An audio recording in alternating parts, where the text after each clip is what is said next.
Ma'am, your husband just called the concierge desk to cancel your suite key and your seat on the charter flight. The voice on the other end of the line was trembling, clearly terrified of delivering the bad news. I paused, my hand hovering over my mouse. Did he cancel the $100,000 deposit I wired last week? There was a long, awkward silence before the wedding planner whispered, "No, ma'am. He actually asked to transfer those funds to the open bar tab for the reception.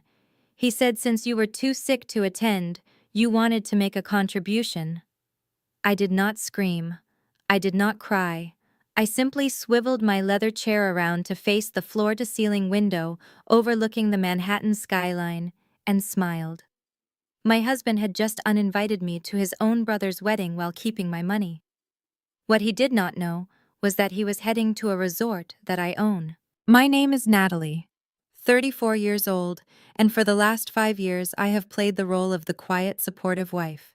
To my husband Brandon and his family, I am just a boring administrative assistant with a mountain of student loans and no fashion sense. They have treated me like a stain on their perfect social reputation.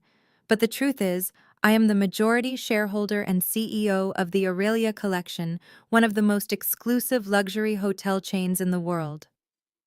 Before I tell you how I turned their dream wedding into a nightmare, let me know where you are watching from in the comments below. Please hit the like button and subscribe if you have ever had to hide your true power from people who underestimated you. It was 2 in the afternoon on a Tuesday when the call came through to my private line. The caller ID displayed the front desk of the Aspen Peaks Resort, the crown jewel of my hotel portfolio.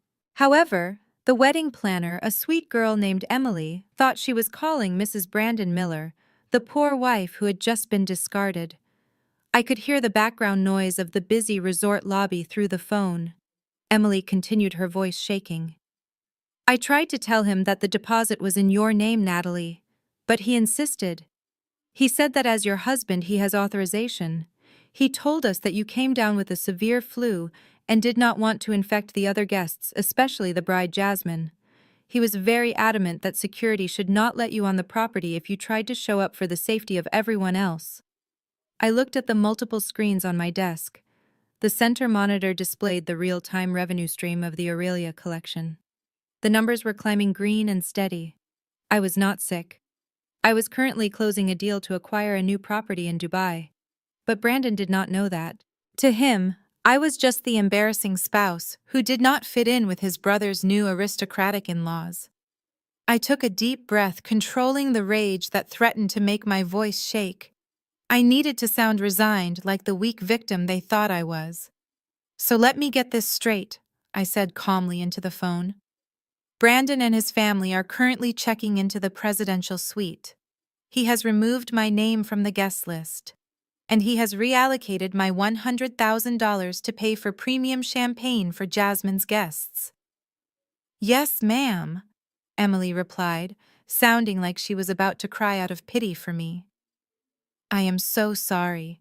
If you want, I can freeze the funds. I can call security right now and have a conversation with him." "No," I interrupted, my voice dropping an octave. "Do not say a word to him. Let the transaction go through. Let him think he has won." "But ma'am, that is a lot of money," Emily stammered. I leaned back in my chair, looking at the reflection of a woman who was done being a doormat. "It is not about the money, Emily. It is about the principle. Process the transfer. Send the receipt to my personal email. And Emily, make sure the receipt is itemized. I want to see exactly how much champagne they drink on my dime." I hung up the phone and looked at the framed photo of Brandon and me on my desk. It was from our wedding day 5 years ago. He looked so happy then. But looking closer now, I could see the greed in his eyes even back then. He loved me when he thought I was manageable. Now that he had a chance to climb the social ladder with his brother's new connections, I was just dead weight. I opened my email and saw the notification from the resort. "Transfer complete. $100,000 credited to the wedding of Kyle Miller and Jasmine Vance." Excellent.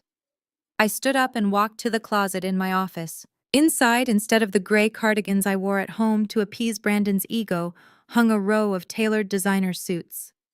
I pulled out a garment bag containing a custom velvet tuxedo dress. My assistant Jessica walked in at that moment. "Ma'am, the helicopter is on standby for the trip to Aspen. Do you still want to go?" I picked up the photo of Brandon and tossed it into the trash can. "Absolutely," I said. "My husband thinks I am home crying in bed with the flu. I think it is time the owner of the hotel paid a surprise visit to inspect the facilities, make sure the pilot is ready. We leave in 20 minutes, and Jessica tell the resort manager to prepare the books. I have a feeling I am going to find more than just a stolen deposit when I get there." I beat Brandon home by 40 minutes. I swapped my Italian silk blouse for a pilled gray sweater and tied my hair back with a cheap elastic band. Our two-bedroom apartment in Queens was perfectly adequate, but compared to the penthouse I actually owned, uptown, it was a shoebox. I sat on the beige microfiber sofa, feigning exhaustion from a day of data entry when the front door swung open.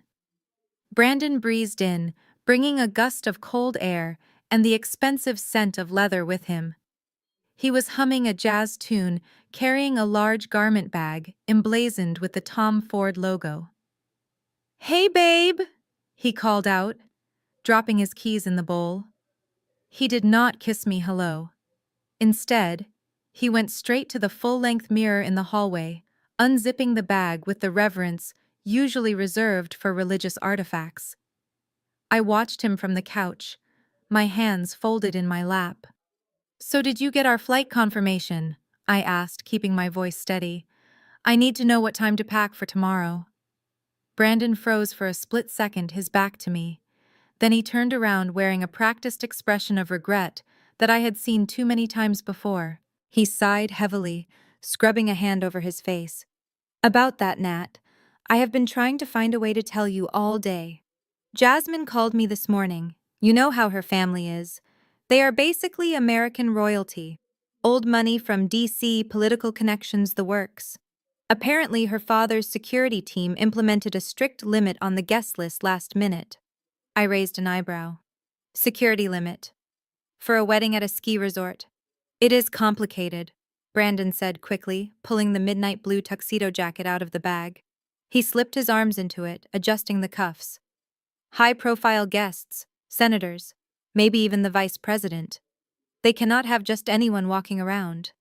Jasmine said the vetting process was brutal. They cut half the guest list. Unfortunately, since you are technically just a +1 and not immediate blood working in the corporate sector, you did not make the cut." He turned back to the mirror, admiring the fit of the jacket. It was impeccable, tailored to perfection. I knew exactly how much it cost because I had paid the credit card bill this morning, $4,000, more than he claimed to make in a month. "I see," I said softly. "So you are still going?" He smoothed the lapels, preening like a peacock. "I have to, babe. I am the best man. It would be an insult to Kyle if I did not show up. Besides, this is a huge networking opportunity for me. If I can rub elbows with Jasmine's father, I could finally land that VP role I deserve. You understand, right? You do not want to hold me back." I stood up and walked over to him. I reached out and straightened his bow tie. I understood perfectly. He was ashamed of me. He wanted to play the role of the rich, successful bachelor among the elite, and having his dowdy wife tagging along would ruin the illusion. "Of course, Brandon," I said, forcing a smile. "I would never want to get in the way of your success. You look like $1,000,000. He grinned, finally looking at me. "Thanks, babe. You are the best. Oh, and since you are staying home, do you mind canceling the dog walker? Save us a few bucks." I watched him hang the suit back up, his mind already halfway to Aspen. He had no idea that the security team he just lied about worked for me. And he certainly had no idea that the woman he just left behind was about to beat him to the mountain. He caught my reflection in the mirror, and his smile instantly vanished, replaced by a look of annoyance that made my stomach turn. "You are acting like a victim, Natalie, and frankly, it is not attractive." He turned back to his reflection, adjusting his silk pocket square with precise, jerky movements. "I am doing this for us, for our future. You should be grateful that I am willing to go out there and hustle with the elite while you get to stay home and relax." I remained silent, digging my fingernails into my palms to keep from laughing in his face. Relax. That was what he called it when I worked 18-hour days managing a global hospitality empire while he played video games in his underwear. Since you are not coming, he continued, his tone shifting from irritated to demanding. Mom and I discussed your contribution. Since you are saving money on a gown and airfare, it is only right that you step up with the wedding gift. We do not want the Vances to think we are cheap. Jasmine's family is expecting something significant. He paused for effect, turning to face me with a serious expression. Mom thinks a check for $50,000 would be appropriate. Or maybe you can buy that vintage Patek Philippe watch Kyle has been eyeing. Just make sure the value is at least 50 grand. I widened my eyes, feigning shock. $50,000, Brandon, that is a huge amount of money. You know things have been tight lately. He rolled his eyes, a gesture so disrespectful it took everything in me not to slap him. Don't start with the Poverty Act, Natalie. I know you got your year-end bonus. Besides, you need to support my image. As a regional sales director, I cannot show up with a toaster oven. People expect a certain level of affluence from me. The lie hung in the air, thick and suffocating. Regional Sales Director.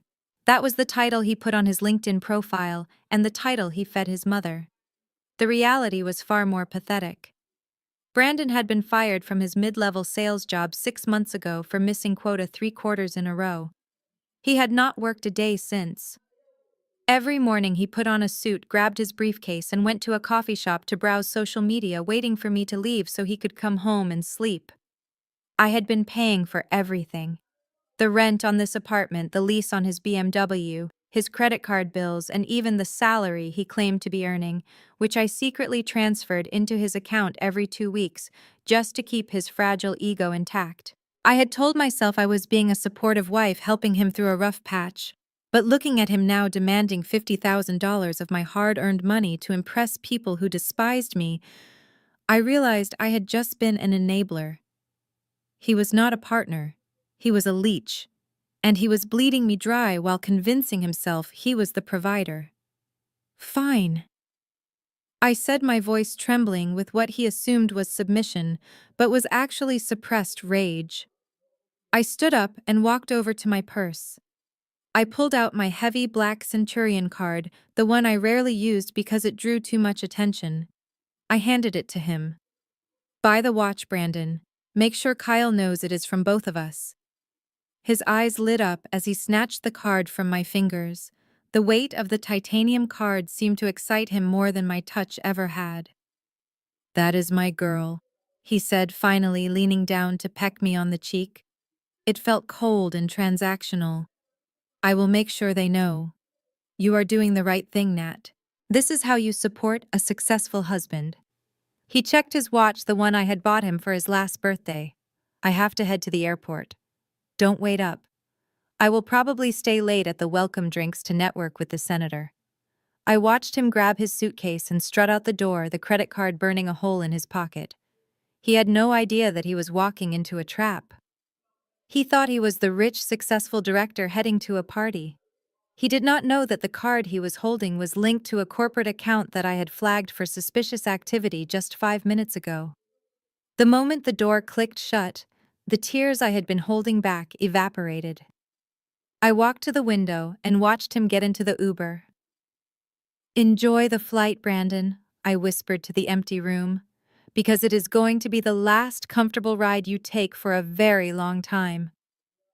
Just as Brandon reached for the door handle, his phone buzzed with a piercing ringtone. He glanced at the screen and grimaced before forcing a bright smile. It was a video call from his mother, Patricia. He propped the phone up against a stack of mail on the entryway table, ensuring the camera angle captured his new tuxedo, but cut out the messy pile of overdue bills I had intentionally left there. Patricia's face filled the screen. She was already at the airport lounge sipping a mimosa. Her hair was teased into a helmet of blonde lacquer, and she was wearing a fur coat that she claimed was vintage mink, but I knew for a fact was high-quality polyester. "Natalie, are you there?" she barked, ignoring her son completely. I stepped into the frame, keeping my expression neutral. Hello, Patricia. Have a safe flight. She didn't return the greeting. Instead, she peered at me through the screen with narrowed eyes, as if she were inspecting a stain on a tablecloth. Brandon tells me you volunteered to stay home. Honestly, it is for the best. I was worried about where we would seat you. You know Jasmine is a doctor of philosophy, and her cousins are all Ivy League graduates. The conversation at dinner is going to be quite elevated. She took a sip of her drink, leaving a lipstick stain on the glass. We need this weekend to be flawless. Jasmine's family is accustomed to a certain pedigree. Frankly, having you there with your department store energy would just be a distraction. We need space for the people who actually matter to Brandon's future. I felt Brandon stiffen beside me, but he didn't defend me. He never did. He just nodded along, terrified of contradicting her. You are right, Mom, Brandon said, smoothing his lapel. Natalie understands. She wants us to make a good impression. Good, Patricia snapped. Now about the gift. Brandon says you are handling the financial side of things since you are saving us the cost of your attendance. Make sure he buys the Patek Philippe watch for Kyle, the one with the rose gold casing. The Vances are giving them a house, for heaven's sake. If my son shows up with anything less than a $50,000 watch, I will never hear the end of it. Do not embarrass me, Natalie. Do not be cheap just because you are bitter about staying home. I looked at the woman who had made my life miserable for 5 years. She was so confident in her cruelty, so certain that I was nothing more than a purse to be raided. Don't worry, Patricia, I said, my voice dripping with a sweetness that went right over her head. I gave Brandon my black card. He will get the exact watch Kyle deserves. Excellent, she said, checking her reflection in her phone camera. See you soon, Brandon. Don't be late. The screen went black. Brandon let out a breath he had been holding and turned to me, grinning like a child who had just gotten away with murder. See, even Mom agrees. This is the right move. He grabbed the handle of his suitcase, the wheels clicking against the hardwood floor. He patted the breast pocket where he had stashed my credit card. I will text you when I land. Try not to make a mess while I am gone. I watched him walk out the door. He did not look back. He stepped into the hallway, marching toward a future he thought was paved with gold. As the latch clicked shut, the silence of the apartment washed over me. I walked over to the window and watched him get into the waiting car. He thought he was holding the key to his new life in his pocket. He had no idea he was carrying the evidence that would destroy him. The moment the car turned the corner, I picked up my phone. Jessica, I said into the receiver. Prepare the jet and call the flagship store in Aspen. Tell them Mr. Miller will be coming in to purchase a watch. Let him buy it. But make sure the receipt is flagged for the legal team. I want proof of every cent he spends. I walked into the bedroom and pulled my suitcase from the top shelf. It was time to shed the skin of the dutiful, dowdy wife. The next time Brandon saw me, he wouldn't be looking at Natalie, the secretary. He would be looking at the CEO of the company that just denied his credit check. The silence in the apartment was deafening after the door clicked shut, but I did not wallow in it. I did not collapse onto the floor or shed a single tear for the man who had just walked out on me. Instead, I moved with the precision of a surgeon preparing for an operation. The time for playing the role of the submissive, cash-strapped wife was over. I walked into the master bedroom and went straight to the back of the walk-in closet. Behind the rows of sensible cardigans and clearance rack dresses that Brandon approved of, there was a hidden panel. I pressed my thumb against the biometric scanner, and the false wall slid open. Inside hung my true wardrobe, the armor I had worn before I met Brandon, and the armor I would wear to destroy him. I stripped off the itchy polyester sweater and tossed it into the corner. In its place, I selected a white Alexander McQueen power suit tailored to within an inch of its life. It was sharp, aggressive, and screamed authority. I pulled my hair back into a sleek, severe bun and applied a coat of blood-red lipstick. Brandon had always hated when I wore red. He said it made me look too intimidating. Today, intimidation was exactly what I was going for.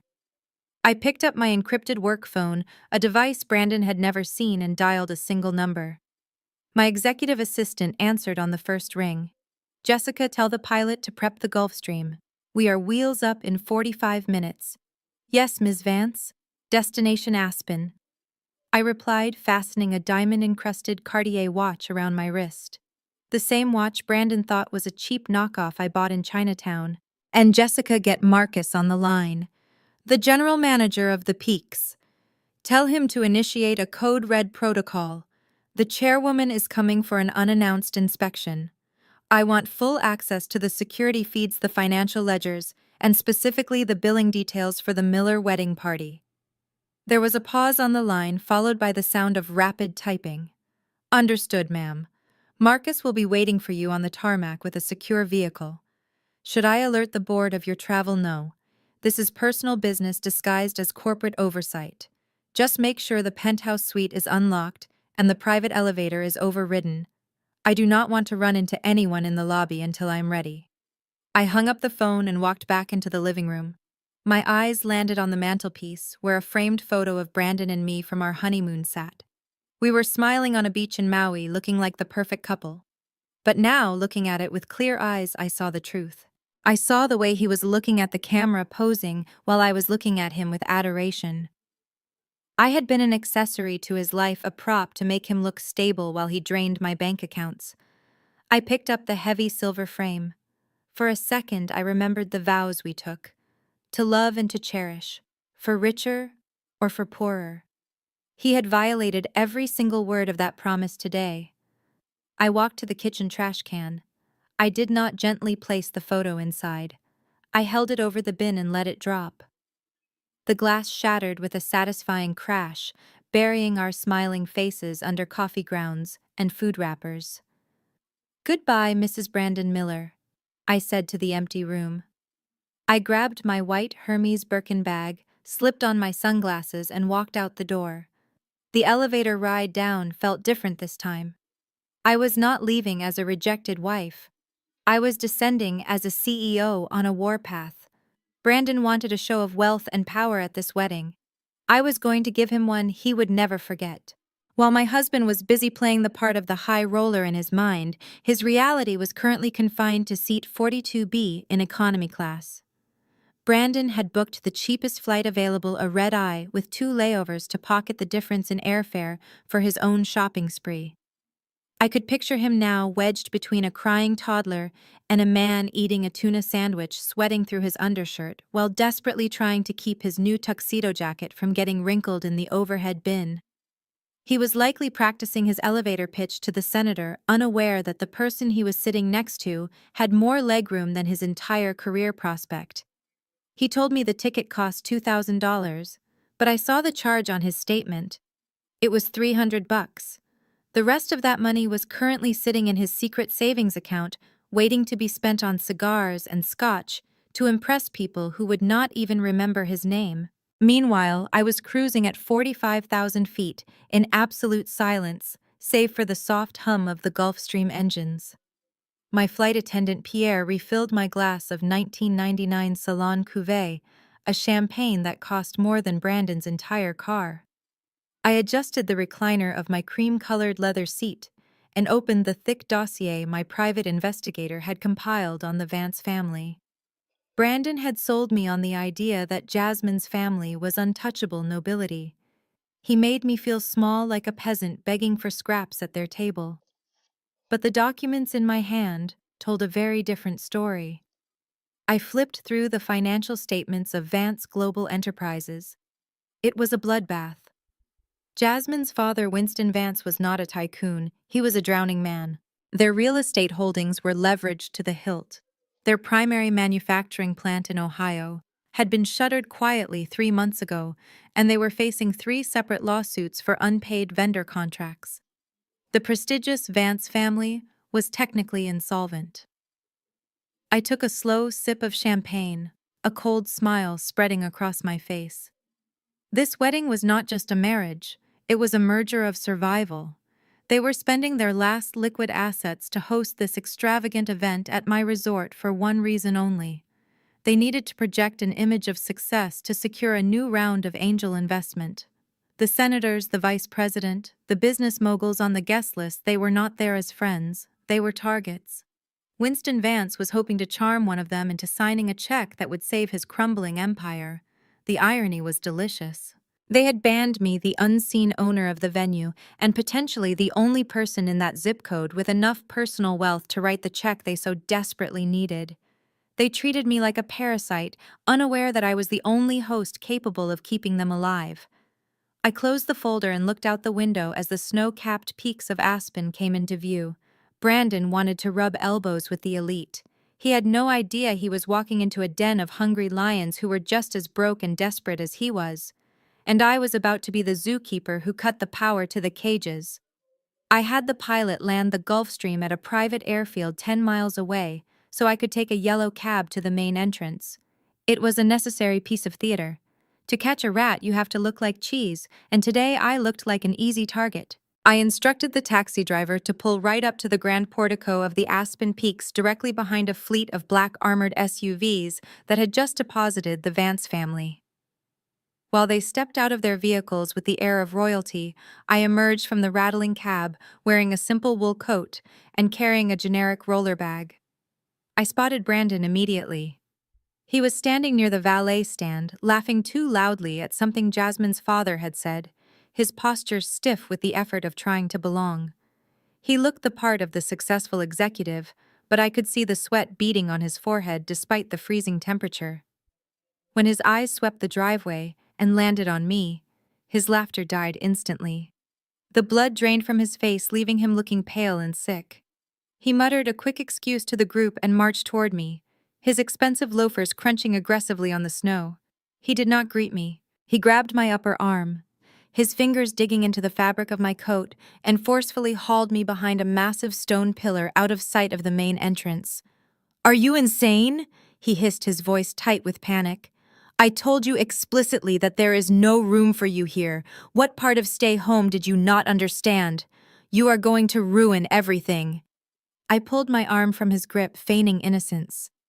"I just wanted to wish Kyle luck, Brandon. I am your wife. It felt wrong not to be here for your brother. I thought maybe there was a cancellation." "There are no cancellations for people like you," he spat, looking over his shoulder to make sure no one was watching. "Look at you. You are wearing a coat from 3 seasons ago.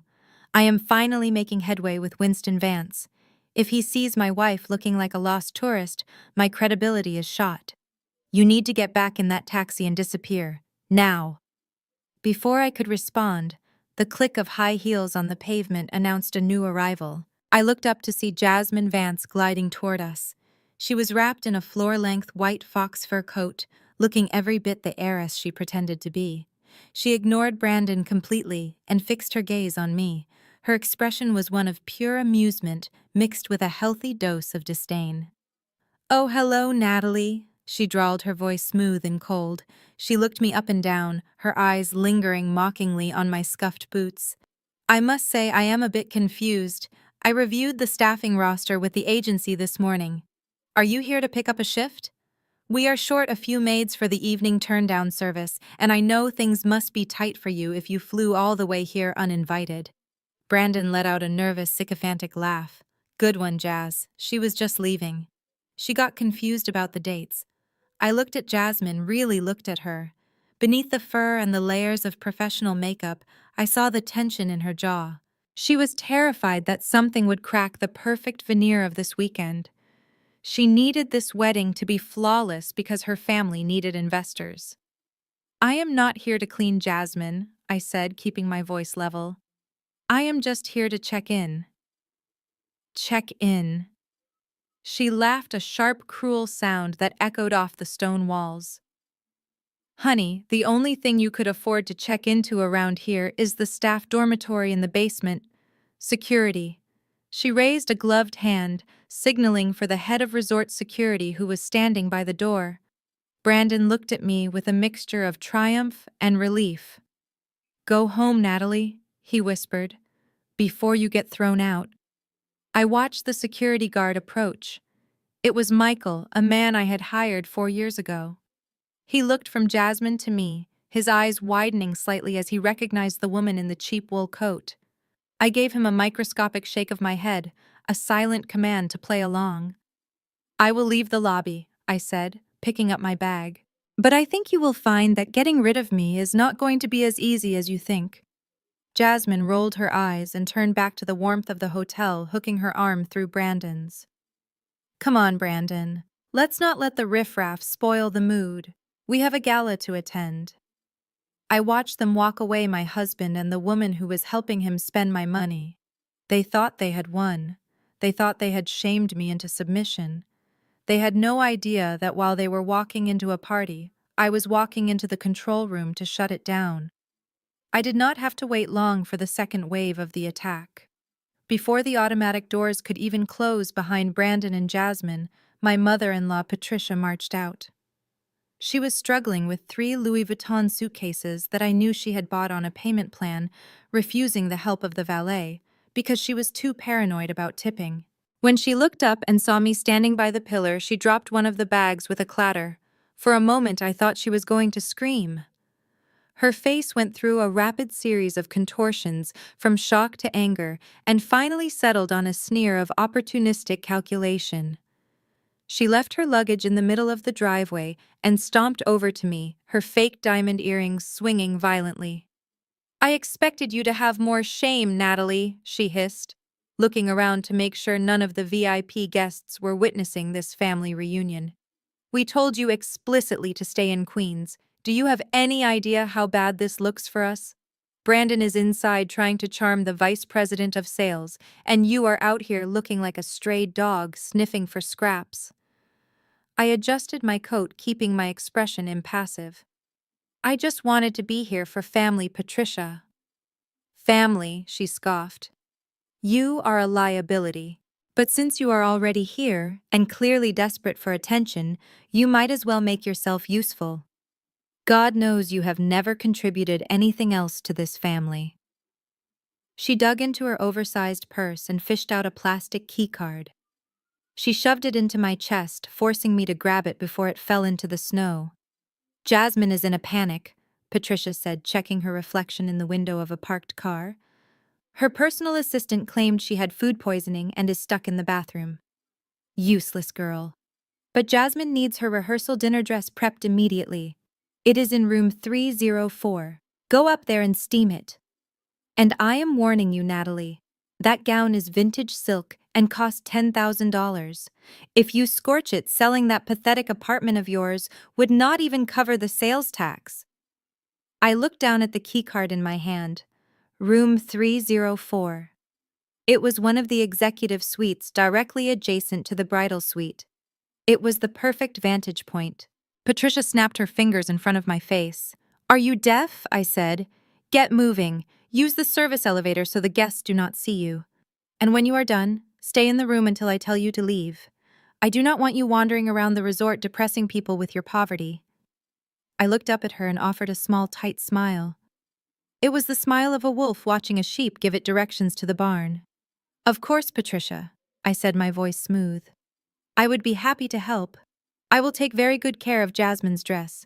I will treat it with the exact amount of respect it deserves.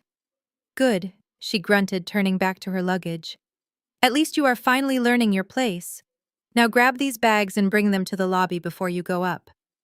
I am not ruining my manicure. I watched her walk away, expecting me to follow with her heavy bags like a bellhop. Instead, I signaled for the actual bellman, a young guy named Leo who had worked for me for 3 years. He rushed over, ignoring Patricia, and took the bags from me with a confused look. Take these to the front desk, Leo, I whispered, and tell the concierge that the woman they belong to needs to have her credit card pre-authorization doubled. I have a feeling she is going to rack up a lot of room service. Leo nodded, suppressing a grin, and wheeled the bags away. Patricia was already inside, too busy looking for a waiter to notice that I wasn't the one carrying her luggage. I looked at the keycard again. Room 304. They wanted a maid. They wanted a servant to steam their clothes and stay out of sight. I walked toward the service elevator not because I had to, but because it was the only elevator without security cameras inside the cab. I had a dress to steam, but more importantly, I had a room to bug. Patricia thought she had just solved a staffing problem. In reality, she had just handed me the keys to the kingdom. The moment the door to Suite 304 clicked shut behind me, the facade of the submissive sister-in-law evaporated. I was no longer Natalie the unwanted guest. I was Natalie the CEO, conducting an internal investigation. The room was a chaotic explosion of tulle satin and discarded champagne flutes. Hanging in the center of the room like a sacred idol was the rehearsal dinner dress, a shimmering vintage silk gown that Patricia valued more than my entire existence. I walked over to the dress and ran my hand over the fabric. It was exquisite, I had to admit, but I had not come here to remove wrinkles. I had come to uncover the dirt. I reached into the pocket of my wool coat and pulled out a device smaller than a quarter. It was a high-frequency audio transmitter standard issue for my corporate security team during hostile takeover negotiations. I knelt beneath the ornate vanity table, a sprawling mess of expensive makeup and hair extensions. With a quick press of my thumb, I adhered the bug to the underside of the wood, hidden completely from view, but perfectly positioned to capture every whisper in the room. Just as I stood up and reached for the steamer to maintain my cover, the door handle rattled. I barely had time to turn my back and feign interest in a stubborn crease on the hem of the dress before Jasmine stormed in. She was not the composed, elegant bride I had seen in the driveway. She was frantic, her phone pressed hard against her ear, her other hand wildly gesturing to an invisible audience. She did not even look at me. To her, I was just a piece of furniture, a faceless pair of hands, hired to make her look good. She kicked off her heels and paced the room, her voice sharp and panicked. "Dad, you need to stop hyperventilating," she snapped into the phone. "I told you I have it under control. The wedding is going forward." I paused the steamer, letting the hiss of the machine die down so the bug could catch every syllable. Jasmine stopped at the mini bar, tearing open a bottle of vodka with her teeth. "Listen to me," she hissed, taking a swig straight from the bottle. "Kyle is an idiot. He is a golden retriever in a tuxedo. He has no idea about the debt. He thinks you are just having some liquidity issues. Once the rings are on our fingers, I will have spousal access. I already have the papers drawn up. I am going to convince him that we need to leverage his parents' assets to buy our dream home. But the mortgage on their house is going straight into your company account to pay off the creditors." I stood frozen, my back to her, gripping the handle of the steamer until my knuckles turned white. This was not just a marriage of convenience. It was grand larceny. She was planning to bankrupt Brandon's parents, the same people who were currently downstairs bragging about their rich new daughter-in-law. Jasmine laughed, a cruel, harsh sound. "Don't worry about his brother. Brandon is desperate for your approval. He will sign anything if you promise him a seat at the table. And his wife?" She paused, and I could feel her gaze bore into the back of my head, though she had no idea it was me standing there. "Please, Dad, that woman is a non-factor. She is just some poor trash Brandon picked up before he knew his own worth. She is wearing a coat from a thrift store. I can handle her. I will make her life so miserable she will divorce him within a year, and then we will cut that dead weight loose for good." She hung up the phone and threw it onto the bed. "Hey, you!" she barked at me. "Make sure that dress is flawless. If I see a single wrinkle, you are fired." She marched into the bathroom and slammed the door. I turned around slowly, looking at the closed door. A cold smile spread across my face. She thought she was the predator. She thought she was the one pulling the strings. But as I checked my phone, I saw the audio file upload to my cloud server. "Dead weight," I whispered. I picked up the steamer wand. I would make sure her dress was perfect. I wanted her to look absolutely stunning when I destroyed her life. I waited until the sun had fully set behind the mountains before making my way to the summit. This was the resort's crown jewel dining experience, a restaurant suspended on the cliffside with glass walls offering a 360-degree view of the Aspen Valley. Tonight, the entire venue had been bought out for the Vance family rehearsal dinner. I had changed out of my wool disguise and into a black silk slip dress. It was minimalist and severe, the kind of garment that looked simple to the untrained eye, but was actually a vintage piece from a 1990s runway collection worth more than Jasmine's entire bridal trousseau. I approached the heavy oak doors of the private dining room. The sound of polite laughter and clinking crystal drifted into the hallway. I pushed the doors open and stepped inside. The warmth of the room hit me, smelling of truffle oil and expensive perfume. Brandon was the first to see me. He was standing near the head of the long table holding a glass of scotch and laughing at something Jasmine's father was saying. When his eyes locked onto mine, the glass slipped from his fingers. It shattered against the edge of the table, sending amber liquid splashing onto the pristine white tablecloth. The room went silent. Brandon scrambled over the broken glass, rushing toward me with a look of pure terror in his eyes. He blocked my path, his chest heaving. "What are you doing here?" he hissed, his voice trembling with a mix of rage and panic. "I told you to stay in the room. Are you insane? This is a private event for the elite. You do not belong here." I looked at him calmly, my expression unreadable. "I am your wife, Brandon. I thought I would stop by to wish your brother congratulations. You are ruining everything," he whispered, aggressively grabbing my arm to steer me back toward the door. "Look at you. You look like a ghost. Get out before Jasmine sees you." It was too late. Jasmine had already risen from her seat. She did not look angry. She looked delighted, like a cat that had just cornered a mouse. She tapped her spoon against her champagne flute, demanding the room's attention. "Everyone, please," she called out, her voice dripping with faux concern. "I am so sorry for the interruption." She walked over to where Brandon was gripping my arm, her silk gown rustling softly. She looked at the confused guests, including the senator and her father, and shook her head with a practiced sigh.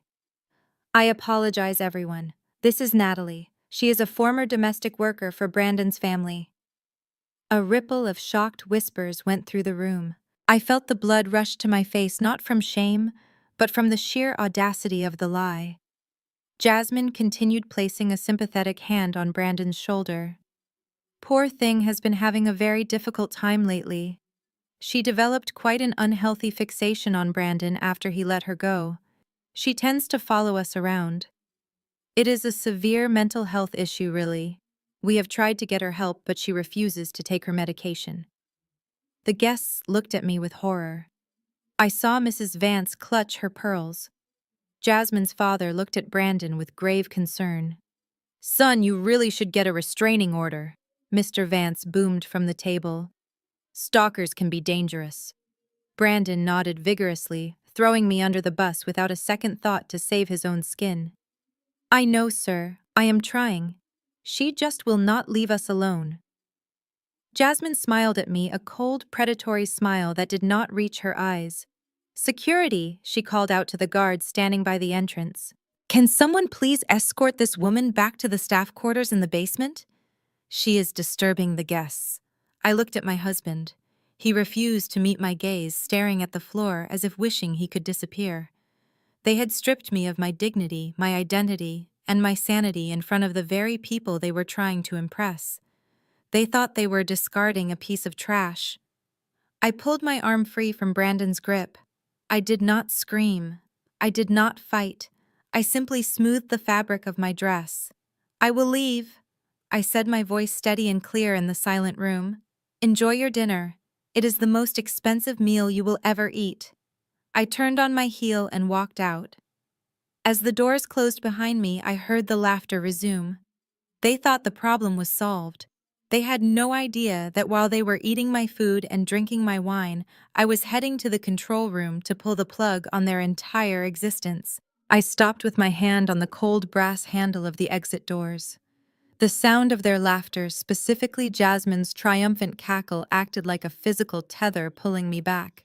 If I walked out now, I was confirming their narrative. I was admitting that I was the crazy, obsessed stalker they had painted me to be. I could not let that lie stand, not when my reputation and my dignity were being slaughtered for sport. I turned on my heel and marched back toward the head of the table. The room fell silent again, the tension thick enough to choke on. I locked eyes with Jasmine, ignoring the whispers of the guests who recoiled as I passed them. Tell them the truth, Jasmine, I said, my voice cutting through the silence. Tell them who paid for the deposit on this room. Tell them whose signature is on the check for that vintage wine you are drinking. Jasmine's eyes widened, but not with guilt.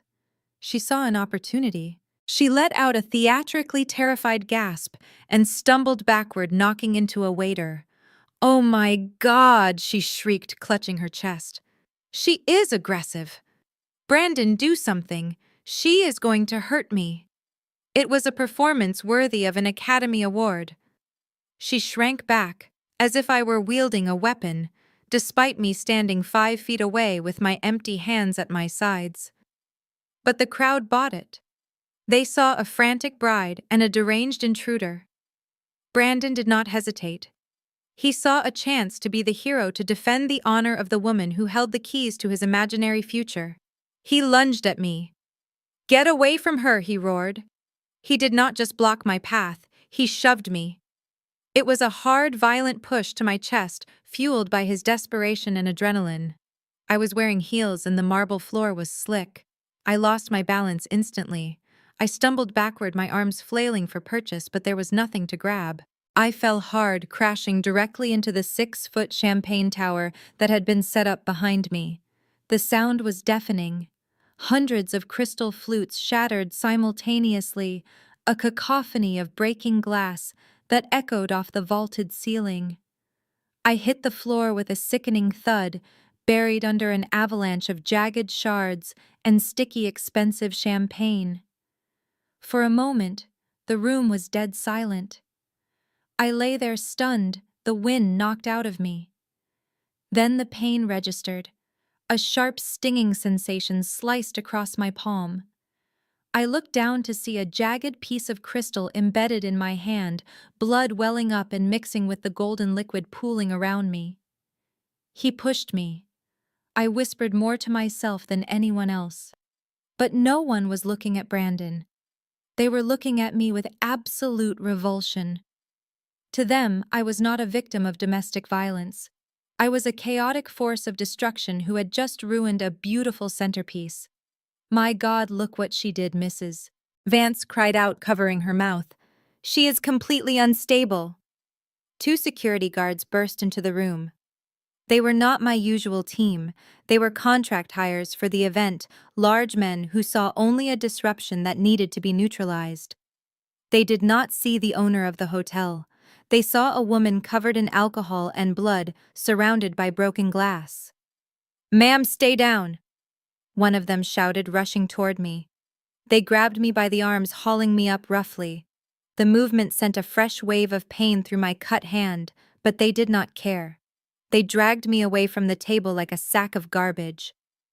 Brandon stood over me, panting, adjusting his tuxedo jacket. He looked down at me with cold, dead eyes. "I told you to leave, Natalie," he said loud enough for everyone to hear. "Now look what you made me do." As the guards dragged me toward the service exit, leaving a trail of blood and champagne on the white marble, I stopped fighting. I let them take me, because in that moment, as the physical pain throbbed in my hand, my mind became crystal clear. The time for talking was over. The time for total annihilation had just begun. The cold champagne soaked through my vintage silk dress, chilling me to the bone, but the fire igniting in my chest was hot enough to burn the entire resort to the ground. I sat on the wet marble floor, staring at the jagged shard of crystal embedded in my palm. The blood was dark and thick, dripping onto the pristine white floor, mixing with the golden liquid in a grotesque swirl. It was a perfect metaphor for my marriage. I had bled for this family for 5 years, silently and constantly, and this was my reward. I looked up through the curtain of my hair. Brandon was not rushing to check if I was injured. He was not horrified by his own violence. He was standing over me, adjusting his cufflinks, looking down with a sneer of absolute disgust. He looked relieved. In his twisted mind, pushing his wife into a pile of glass was a necessary sacrifice to protect his social standing. Beside him, Patricia had a hand over her mouth in mock horror, but I knew that look. Her eyes were crinkled at the corners. She was smiling behind her hand. She was enjoying this. That realization severed the final fraying thread of attachment I had to these people. The Natalie who craved their approval died on that floor.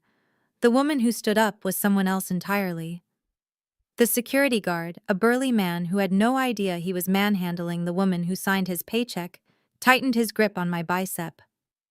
"Come on, lady," he grunted, pulling me roughly. "Let's go before we have to call the cops. You have caused enough trouble." I did not scramble away. I did not cry out for mercy. I turned my head slowly and fixed the guard with a stare so cold it made him flinch. "Take your hands off me," I said. My voice was not loud, but it carried the weight of absolute authority. The guard blinked, startled by the sudden shift in my demeanor. He loosened his grip instinctively. I said, "Let go." I repeated, standing up slowly. I ignored the stinging pain in my hand and the way my dress clung uncomfortably to my legs. I stood at my full height, chin raised, blood dripping from my fingertips. "I do not need your assistance. I can walk out of here on my own." I brushed past him, leaving him confused and flat-footed. I did not look back at the guests who were whispering and pointing. I did not look back at Jasmine, who was undoubtedly already spinning a story about my instability. I walked toward the service exit with the posture of a queen walking to her coronation, not a victim fleeing a crime scene. As I reached the swinging doors of the kitchen, I paused. Standing in the shadows, half hidden behind a decorative plant, was Marcus, the general manager of the resort. He was pale, his face glistening with sweat. He had arrived just in time to witness the assault. He was staring at me with wide, terrified eyes, waiting for a sign. He knew exactly who I was, and he knew exactly what that push had just cost the Miller and Vance families. I caught his eye. I did not speak. I simply gave him a single sharp nod. It was the signal. The gilded cage protocol was over. The execution had begun. Marcus swallowed hard and immediately pulled out his radio as I pushed through the doors, leaving the warmth of the party for the cold, calculating silence of the hallway. They had drawn first blood, but I was going to be the one to let the rest of it out. The private elevator ride to the penthouse was silent, save for the soft hum of the rising car and the rhythmic drip of champagne falling from my ruined dress onto the velvet floor. When the doors slid open, the chaos of the dining room felt a lifetime away. Here in the sanctuary of my true life, everything was cool, sterile, and under my absolute control. Dr. Evans was already waiting in the foyer, his medical bag open. He did not ask questions. He simply guided me to the armchair by the fireplace and began to work. I watched with detached fascination as he used tweezers to extract the jagged shard of crystal from my palm. The pain was sharp and white-hot, but I did not flinch. I needed the pain. It was a physical reminder of the betrayal of fuel source for the inferno I was about to unleash. While the doctor stitched the wound, I turned my attention to the wall of monitors on the far side of the room. The surveillance feed from the private dining room was playing in high definition. Downstairs, the party had resumed. Brandon was laughing, a fresh drink in his hand, looking relaxed now that the problem had been removed. Jasmine was beaming, accepting a toast from a senator. They looked like the perfect, happy family. They thought they had discarded me. They thought I was currently crying in a taxi on my way to a cheap motel. Marcus, the general manager, stood by the window, his hands clasped behind his back. He looked pale. He had seen the assault downstairs, and he knew exactly what it meant for the guests involved.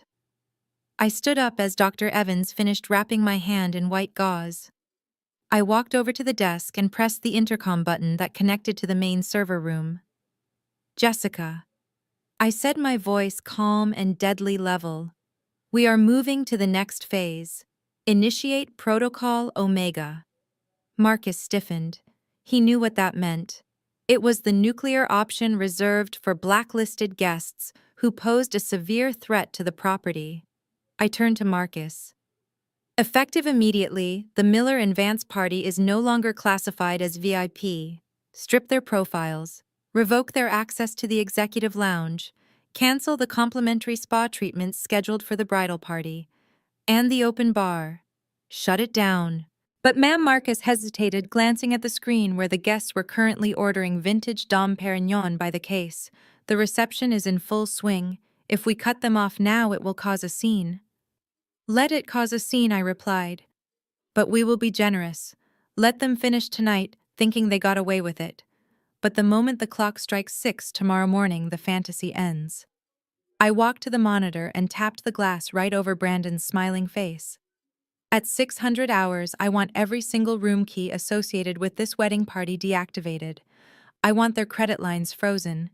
Every charge they have accrued since arrival, from the limousines to the flowers to that $10,000 bottle of wine they just cracked open, is to be billed immediately to the cards on file. When Brandon's card declines, and it will, I want the system to automatically attempt to charge the Vance family corporate account. I looked at Marcus. Do not let them order so much as a bottle of sparkling water without a pre-authorization hold. If they want to stay in my hotel, they are going to pay full rack rate for the privilege. Understood, Ms. Vance, Marcus said, pulling out his tablet to execute the commands. I turned back to the screen. Brandon was raising his glass for another toast. He looked so proud, so sure of his place in the world. He had no idea that in less than 8 hours the ground beneath his feet was going to open up and swallow him whole. Sleep well, husband, I whispered, because tomorrow you wake up in the real world. The sun rose over the Aspen Mountains, casting a deceptively serene golden glow over the fresh powder. Inside the presidential suite, the mood was anything but peaceful. It was 7 in the morning on the day of the wedding, and the air smelled of stale scotch and arrogance. Brandon sat on the edge of the king-sized bed, rubbing his temples. Beside him, Kyle the groom was pacing nervously, already sweating through his silk pajamas. Brandon reached for the bedside phone, dialing room service with the confidence of a man who believed the world owed him breakfast. He ordered 2 Wagyu steak and egg platters, a bottle of Cristal to cure the hangover, and a pot of Blue Mountain coffee. He hung up, grinning at his brother. Relax, Kyle, Brandon said, stretching his arms. Today is going to be legendary. You are marrying into the Vance dynasty. We are going to eat like kings. 10 minutes later, the phone rang. Brandon snatched it up, expecting to hear that the cart was on its way. Instead, the voice on the other end was cool, professional, and detached. Mr. Miller, this is the front desk, the receptionist said. I am calling to inform you that we are unable to process your room service order. Brandon laughed, a short, incredulous sound. What are you talking about? Just charge it to the room. We attempted to, sir, the receptionist replied. However, the credit card on file has been declined. The system has flagged the account for insufficient authorization. Brandon felt the blood rush to his face. He looked at Kyle, who had stopped pacing and was watching him with wide, fearful eyes. Brandon lowered his voice, trying to sound authoritative. There must be a mistake. That is an American Express Centurion card. It has a $500,000 limit. Run it again. We have run it 3 times, sir, the voice said, unbothered by his tone. The issuer has placed a hard stop on all transactions. Furthermore, per hotel policy, since the primary guarantee method is invalid, we have been instructed to lock the minibar and suspend all hospitality services until a valid form of payment is presented. Brandon stood up, his knuckles turning white as he gripped the receiver. Do you know who I am? I am the best man. My brother is marrying Jasmine Vance. We are VIP guests. VIP status is reserved for guests with active accounts, the receptionist said, cutting him off. As of 6 this morning, your status has been revoked. If you wish to eat, you are welcome to come to the lobby and pay cash at the coffee stand. Have a wonderful wedding day, Mr. Miller. The line went dead.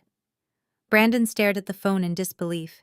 He slammed it down onto the receiver so hard the plastic cracked. What happened?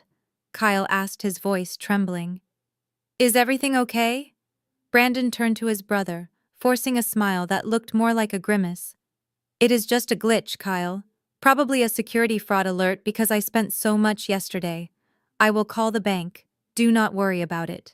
He reached into his wallet and pulled out the black card. The heavy metal felt cold in his hand. He stared at the numbers, the same numbers he had memorized, the card he had flaunted for years. He had always assumed the well was bottomless. He did not know that the person holding the bucket had just turned off the tap. "Get dressed," Brandon snapped, shoving the card into his pocket. "We are going down to the lobby, and Kyle, do not mention this to Jasmine. She does not need to know about a banking error." He marched toward the bathroom, trying to maintain his swagger. But as he looked in the mirror, he saw the fear behind his own eyes. The card had never declined before, not once. Deep down, a terrifying thought began to take root. This was not a glitch.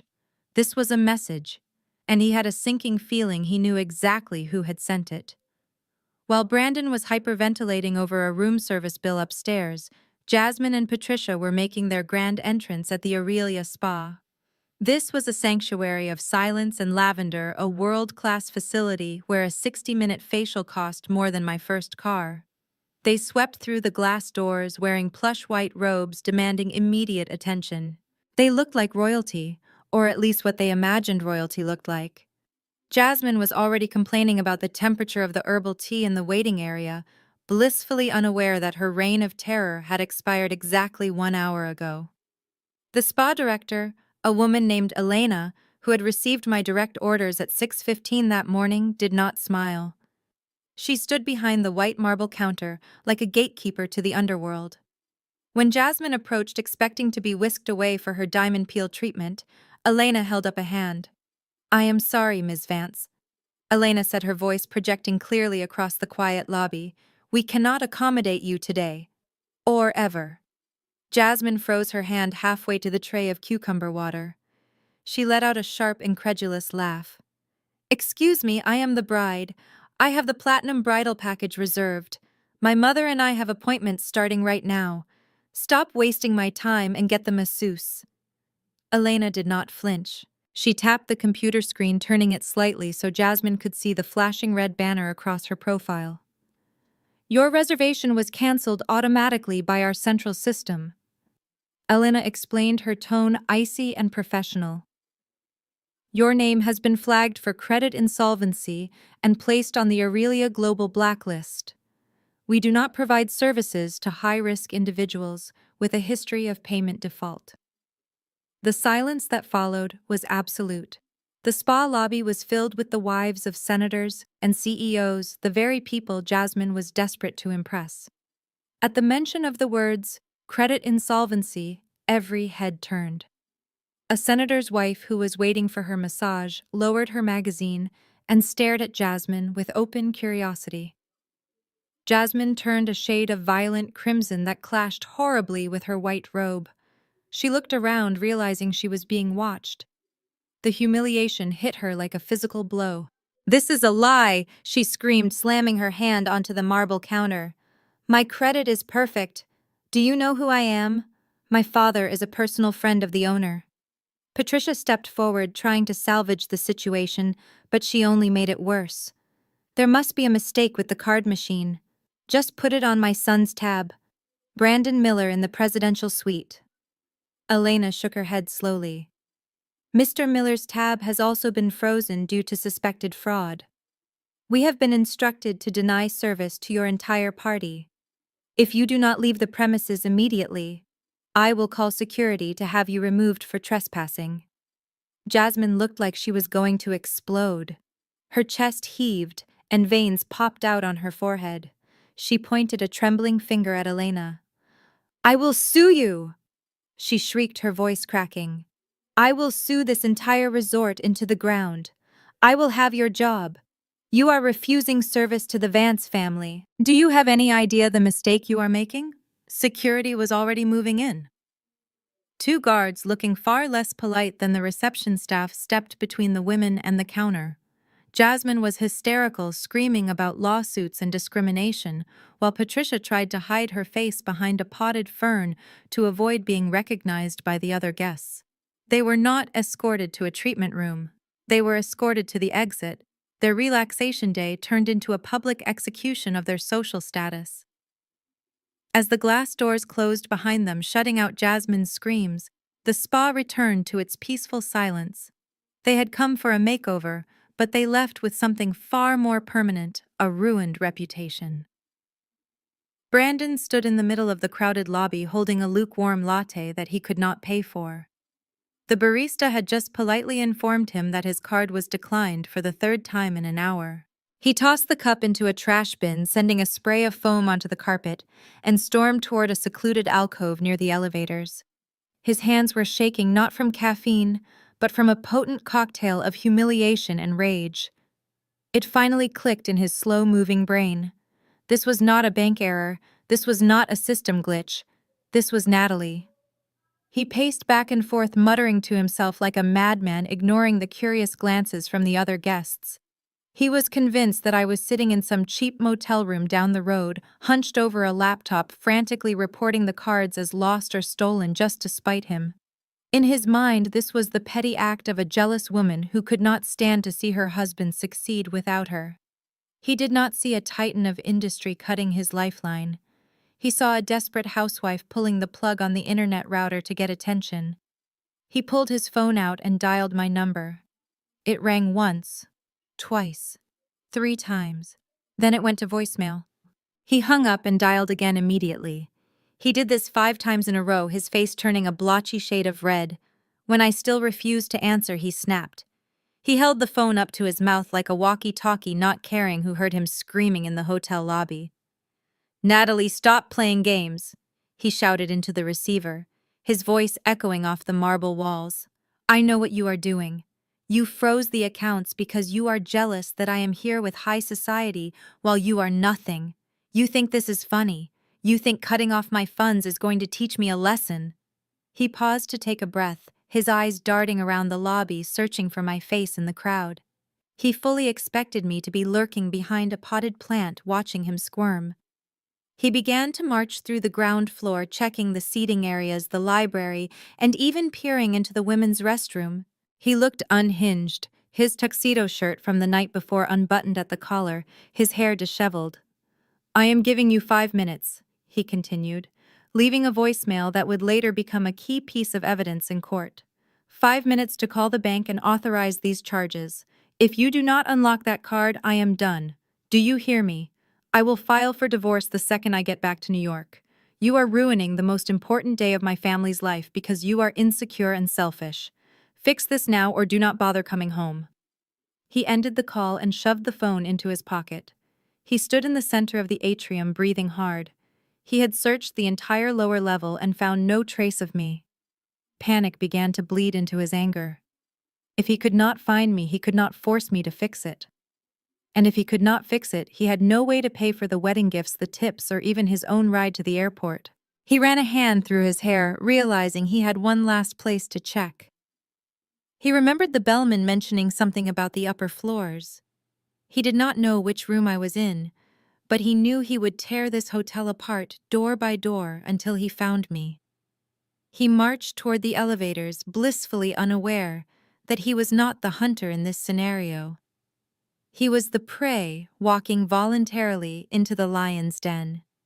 While Brandon was tearing the hotel apart looking for a ghost, Jasmine was facing a demon of her own making in the private bridal holding room.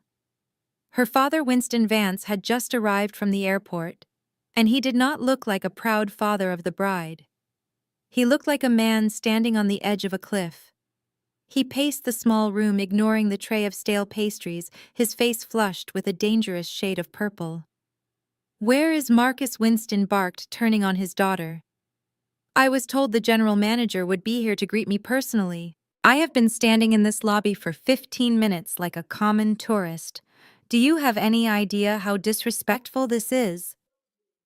Jasmine fiddled with the sash of her robe, her earlier arrogance replaced by a trembling anxiety.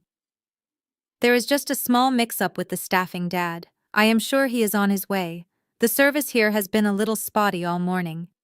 Spotty? Winston slammed his hand down on the table, making the coffee cups rattle. "This is the Aurelia Collection, Jasmine. It is the gold standard of hospitality. If they are ignoring us, it is not an accident. It is a statement." He walked over to her, lowering his voice to a gravelly whisper that was far more terrifying than his shouting. "Listen to me very carefully. You think this wedding is about you and that idiot Brandon. It is not. This is a business transaction. Vance Global is bleeding out. The creditors are circling. If I do not secure a partnership with the Aurelia ownership group by Monday, we lose everything. The house in D.C., the summer estate, your trust fund, it is all gone. Jasmine felt the blood drain from her face.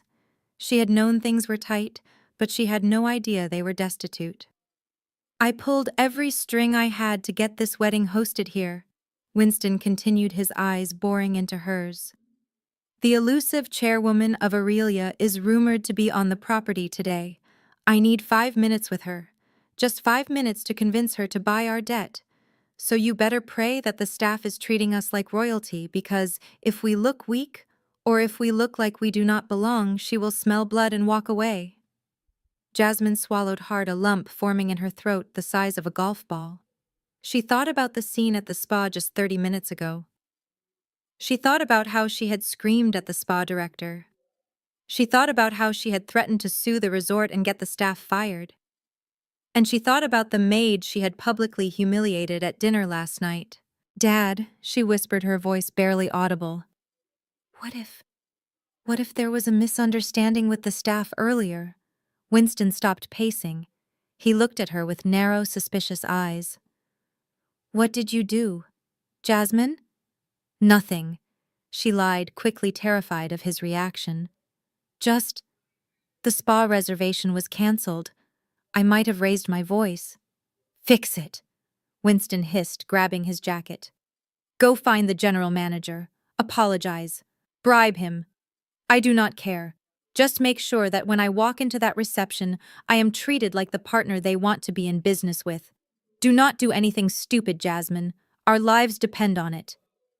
He stormed out of the room, leaving Jasmine alone in the silence. She sank into the chair, her hands shaking. She had treated the staff like garbage because she thought she was untouchable. Now she realized that the very people she had spat on were the gatekeepers to her family's survival. She needed to find Marcus. She needed to beg. But deep down, a terrifying thought began to claw at her mind. What if the person pulling the strings wasn't Marcus? What if the maid she had destroyed was the one holding the scissors? Desperate times called for desperate measures, and Brandon was officially desperate. He had terrorized the front desk, shouted at the concierge, and was now cornering a young janitor near the service elevators. He grabbed the boy by the collar of his uniform, his face inches from the terrified employee. "I know she is here," Brandon snarled, his breath smelling of stale alcohol and panic. "The woman in the black dress. Where is she hiding? Tell me before I have you fired." The janitor, who had been briefed by my security team 10 minutes prior, played his part perfectly. He stammered, pointing a trembling finger toward the ceiling. "I saw her, sir. She went up the service stairwell. She said she was going to the maintenance level on the roof. She looked like she was trying to hide." Brandon released the boy with a shove, a triumphant sneer twisting his face. Of course, it made perfect sense to him. I was not a guest. I was not an equal. In his mind, I was trash. So naturally, I would seek refuge among the mop buckets and ventilation units. He imagined me cowering in a dark storage closet, crying over my poor life choices, waiting for him to come and rescue me or punish me. He bypassed the guest elevators, which required key cards he no longer possessed, and sprinted for the emergency stairwell. He threw the heavy metal door open and began to climb. He was out of shape, his expensive tuxedo shoes slipping on the concrete steps, but rage propelled him upward. With every floor he ascended, his anger calcified into a dangerous resolve. He rehearsed what he would say to me. He would demand the PIN to the bank accounts. He would force me to call the credit card company on speakerphone. And then once the money was secured, he would kick me out onto the street personally. By the time he reached the top landing, his lungs were burning and sweat was dripping down his neck, ruining his silk collar. He stood before a heavy steel door marked "Private Access Authorized Personnel Only." To Brandon, this sign did not mean luxury. It meant utility. It meant I was crouching in the dark like a rat. He did not knock. He did not call out my name with concern. He stepped back and kicked the door near the handle, channeling all his frustration into the blow. The lock, which had been remotely disengaged by my security team seconds earlier to allow him entry, gave way with a loud clank. Brandon threw his shoulder against the metal and burst through, ready to drag his weeping wife out of the darkness. He stormed in, shouting at the top of his lungs, "I found you, Natalie! Stop hiding and fix this mess right now." He expected to smell bleach and dust. He expected to see a cramped room full of cleaning supplies and spare linens. He was ready to grab me by the hair if necessary. He barreled forward, blinded by the transition from the dim stairwell to the bright light of the room, his momentum carrying him into the center of the space before his brain could process what his eyes were seeing. He was prepared for a fight in a closet. He was not prepared for the reality that was waiting to greet him. The heavy steel door slammed against the wall with a deafening crash as Brandon burst into the room, his chest heaving and his fists clenched, ready for violence. He had prepared himself to find a utility closet filled with mops, buckets, and a cowering wife. He had prepared his speech about how pathetic I was. But as his momentum carried him across the threshold, the words died in his throat. He was not standing in a supply closet. He was standing in the foyer of a 5,000-square-foot penthouse that occupied the entire top floor of the resort. The air did not smell of cleaning chemicals. It smelled of fresh orchids and expensive leather. Instead of concrete walls, he was surrounded by floor-to-ceiling glass that offered a panoramic view of the Aspen Mountains. The sunlight streamed in, reflecting off a massive baccarat crystal chandelier that hung above a living area furnished entirely with custom Versace pieces. I was seated at the far end of the room behind a desk carved from a single slab of obsidian. I was no longer wearing the simple black dress from the night before. I was draped in a crimson couture gown, looking every bit the queen of this castle. Standing around me were 3 men in impeccably tailored suits, my legal counsel, and Marcus, the general manager, who was currently pouring me a glass of water. Brandon froze. His brain simply could not process the visual information in front of him. He looked from the marble floors to the velvet drapes, and finally his eyes landed on me. He blinked rapidly as if trying to clear a hallucination. "Natalie," he stammered, his voice sounding small in the cavernous room. "What? What is this? How did you get in here?" I did not answer him immediately. I picked up a gold fountain pen and signed the document in front of me with a flourish. It was the foreclosure notice on the Vance family estate, which my holding company had just purchased from their bank. Brandon took a shaky step forward, his confusion morphing into a familiar, ugly anger. He looked around the room again, unable to comprehend that this could belong to me. In his mind, there was only one explanation for a woman like me being in a room like this. "I get it," he sneered, pointing a trembling finger at me. "You are working, aren't you? But not as a maid. You are sleeping with a guest. That is how you got in here. Who is he, Natalie? Which senile billionaire are you spreading your legs for to get access to a suite like this?" He laughed, a manic, desperate sound. "God, you are disgusting. I am down there trying to save my family's reputation, and you are up here playing whore for some old man just to make me jealous. Does he know you are married? Does he know you are using him?" I handed the signed document to my lawyer, Arthur, and finally looked up at my husband. My expression was one of profound boredom. "You really are an idiot, Brandon," I said softly. He lunged forward, his face turning purple. "Do not call me that. I am going to call security. I am going to have you and your sugar daddy thrown out on the street." "Where is he?" "Is he in the bedroom?"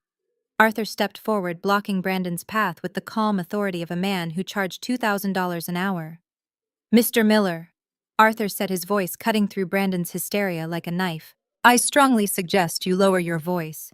You are currently trespassing in a private residence." Brandon scoffed, looking Arthur up and down. "Private residence? This is a hotel room, you suit-wearing hack. And my wife is squatting in it." "No, sir," Arthur corrected him, adjusting his glasses. "This is not a hotel room. This penthouse is a separately deeded property." It is the permanent residence of the chairwoman of the Aurelia collection. Brandon froze again. He looked at Arthur, then at Marcus, and finally back at me. Chairwoman, he whispered. I stood up slowly, smoothing the silk of my red dress. Hello, Brandon, I said. Welcome to my home. I did not dignify his accusation with a response. To engage with his hysteria would be to lower myself to his level, and I was done being the woman who begged for his understanding. Instead, I turned my attention back to the document on the obsidian desk. The only sound in the room was the scratching of my gold fountain pen against the heavy bond paper as I finalized the acquisition of the debt that would ruin his brothers-in-laws. Brandon stood there, panting, his chest heaving, waiting for me to scream back to deny it to give him the fight he desperately wanted. But I gave him nothing. I capped the pen with a decisive click that echoed in the silent room and slid the leather folder across the marble surface to Arthur. Arthur, please file these foreclosure documents immediately, I said, my voice steady and professional, ignoring the man hyperventilating in my foyer. And while you are at it, perhaps you could explain the trespassing laws of Colorado to the intruder standing in my living room. I believe he is under the impression that this is a rental unit. Arthur adjusted his wire-rimmed spectacles and stood up, smoothing his Italian suit jacket. He turned to Brandon with the weary patience of a schoolteacher addressing a particularly slow child. Brandon looked ready to swing at him, his fists clenched at his sides, sweat dripping down his forehead. Mr. Miller Arthur began, his tone dry and devoid of emotion. You seem to be laboring under a significant and embarrassing delusion. You are not currently standing in a hotel suite that has been rented by a guest. You are standing in a private residence that is deeded separately from the resort operations. Brandon scoffed, crossing his arms over his chest in a defensive posture. Oh, save the legal jargon. I know she is sleeping with the owner. Just tell me who he is so I can sue him for alienation of affection. I know Natalie. She cannot afford a Motel 6, let alone this. Who is paying for it? Is it the owner of the hotel chain? Arthur sighed a short sound of pity. He took a step forward, forcing Brandon to take a step back. Sir, there is no he. There is no mysterious benefactor. This penthouse, along with the entire Aspen Peaks Resort and its 30 sister properties across the globe, is the sole property of your wife, Natalie Vance. She is the chairwoman of the board and the majority shareholder of the Aurelia collection. The silence that followed was heavy enough to crush bone. Brandon's mouth opened, then closed. He looked at me, really looked at me for the first time in years. He looked at the custom furniture, the view of the mountains, the expensive gown I was wearing. He tried to reconcile the image of the wife he thought was a broke secretary with the woman sitting on the throne before him. His brain was misfiring, unable to bridge the gap between his arrogance and the reality crashing down on him. That is a lie, he whispered, his voice cracking. You are a secretary. I pay the rent. I give you an allowance for groceries. I stood up slowly and walked around the desk. I stopped inches from him, smelling the fear radiating off him. You paid the rent on an apartment I kept to make you feel like a man, Brandon, I said softly. I let you play provider because I loved you. But you asked who the sugar daddy was. Look around you. I am the sugar daddy. I have always been the sugar daddy. And you just lost your allowance.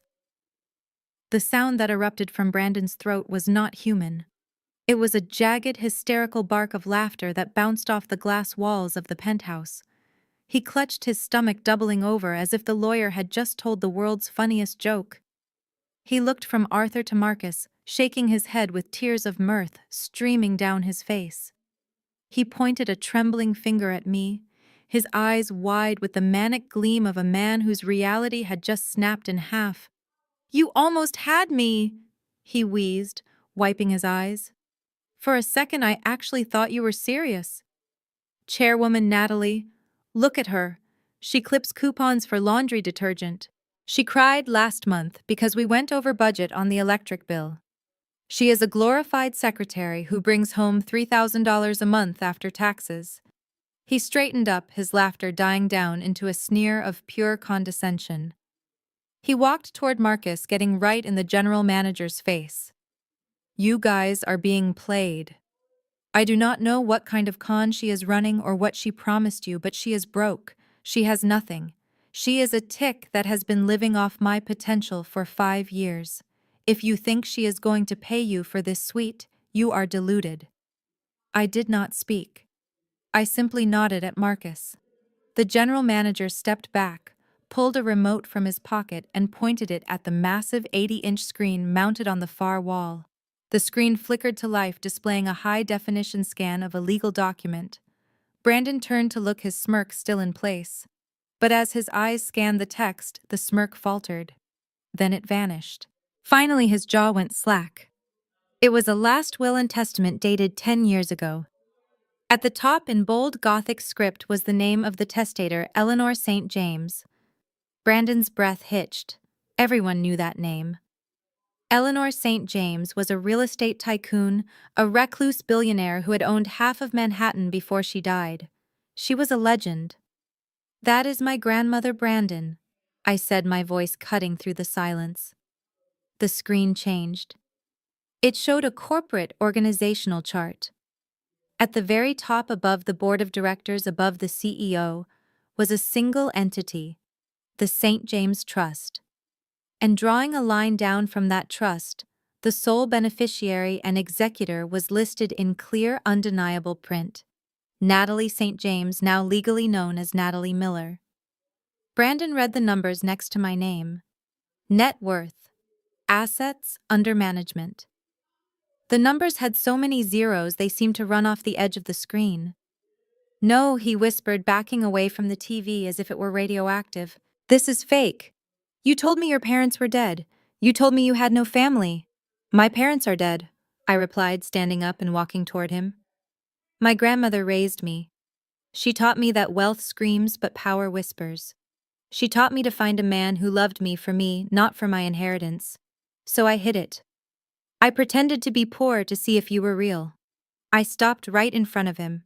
The screen behind me displayed a photo of me and my grandmother cutting the ribbon at the opening of the very first Aurelia Hotel. I gave you 5 years to prove you were a good man, Brandon. I gave you every chance to be a partner. Instead, you proved you were a leech. You fell in love with a mask. And now that the mask is off, you look terrified. He looked from the screen to me, his brain finally accepting the impossible truth.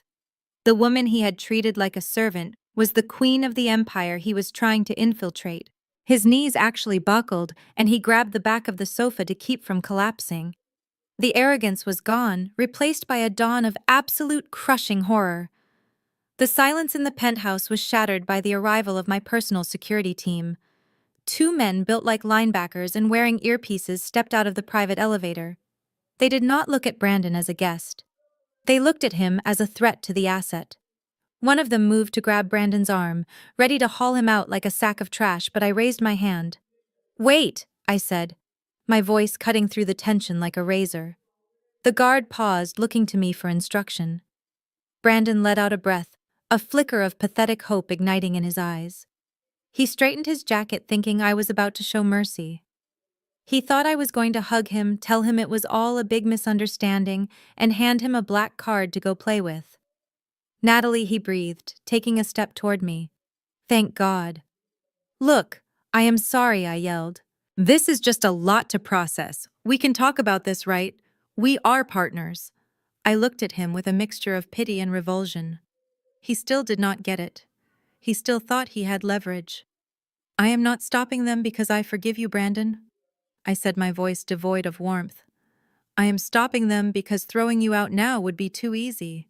It would spare you the main event. I walked over to him, invading his personal space, until I could smell the fear and stale sweat on him. I want you to go downstairs, I whispered. I want you to stand at the altar as the best man. I want you to watch your brother marry Jasmine. I want you to witness the entire house of cards come crashing down. If I kick you out now, you will just run away and spin some story about how I was crazy. No, I want you to have a front row seat when the lights go out. I nodded to the guards. Escort Mr. Miller to the service elevator. He has a wedding to attend. Brandon began to protest, stammering as the guards seized him by the elbows. Natalie, wait. What are you going to do? You cannot just leave me hanging like this. Is this real? Tell me this is a prank show. They did not let him finish. They dragged him backward toward the elevator. He dug his heels into the marble floor, his eyes locked on mine, searching for any sign of the submissive wife he used to know. But she was gone. All he saw was the chairwoman standing tall in her crimson gown, watching him with the dispassionate gaze of a judge delivering a death sentence. The elevator doors slid shut, cutting off his pleas. I turned back to the room. Arthur was already packing up the legal files. Marcus was checking his watch. Is everything in position for the ceremony? I asked. Marcus nodded grimly. The screens are linked, the audio is cued. The moment the officiant asks if anyone objects, we go live. I walked to the window and looked down at the snowy courtyard where the guests were beginning to take their seats. I could see Brandon emerging from the side door, adjusting his tuxedo, looking around nervously. He was terrified, but his arrogance was a stubborn thing. I could see him taking a deep breath, composing his face into a mask of confidence. He was convincing himself it was all a nightmare. He was telling himself that maybe, just maybe, I was bluffing. I took a sip of water and smiled.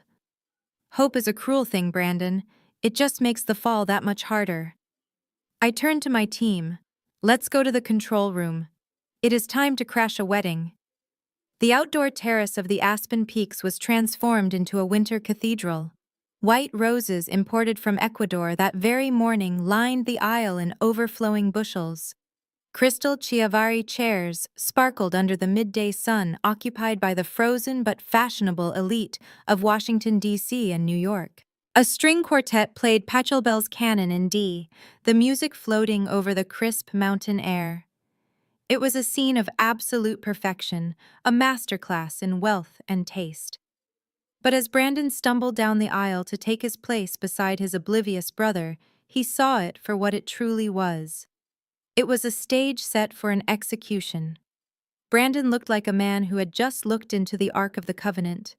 His face was drained of all color, his skin a sickly shade of gray that clashed violently with the snow. His hands shook so badly that he had to clasp them in front of him to stop them from vibrating. He did not look at the guests. He looked up, his eyes darting frantically toward the glass facade of the penthouse suite towering above them. He knew I was up there. He could feel my gaze burning into the back of his neck like a sniper's laser.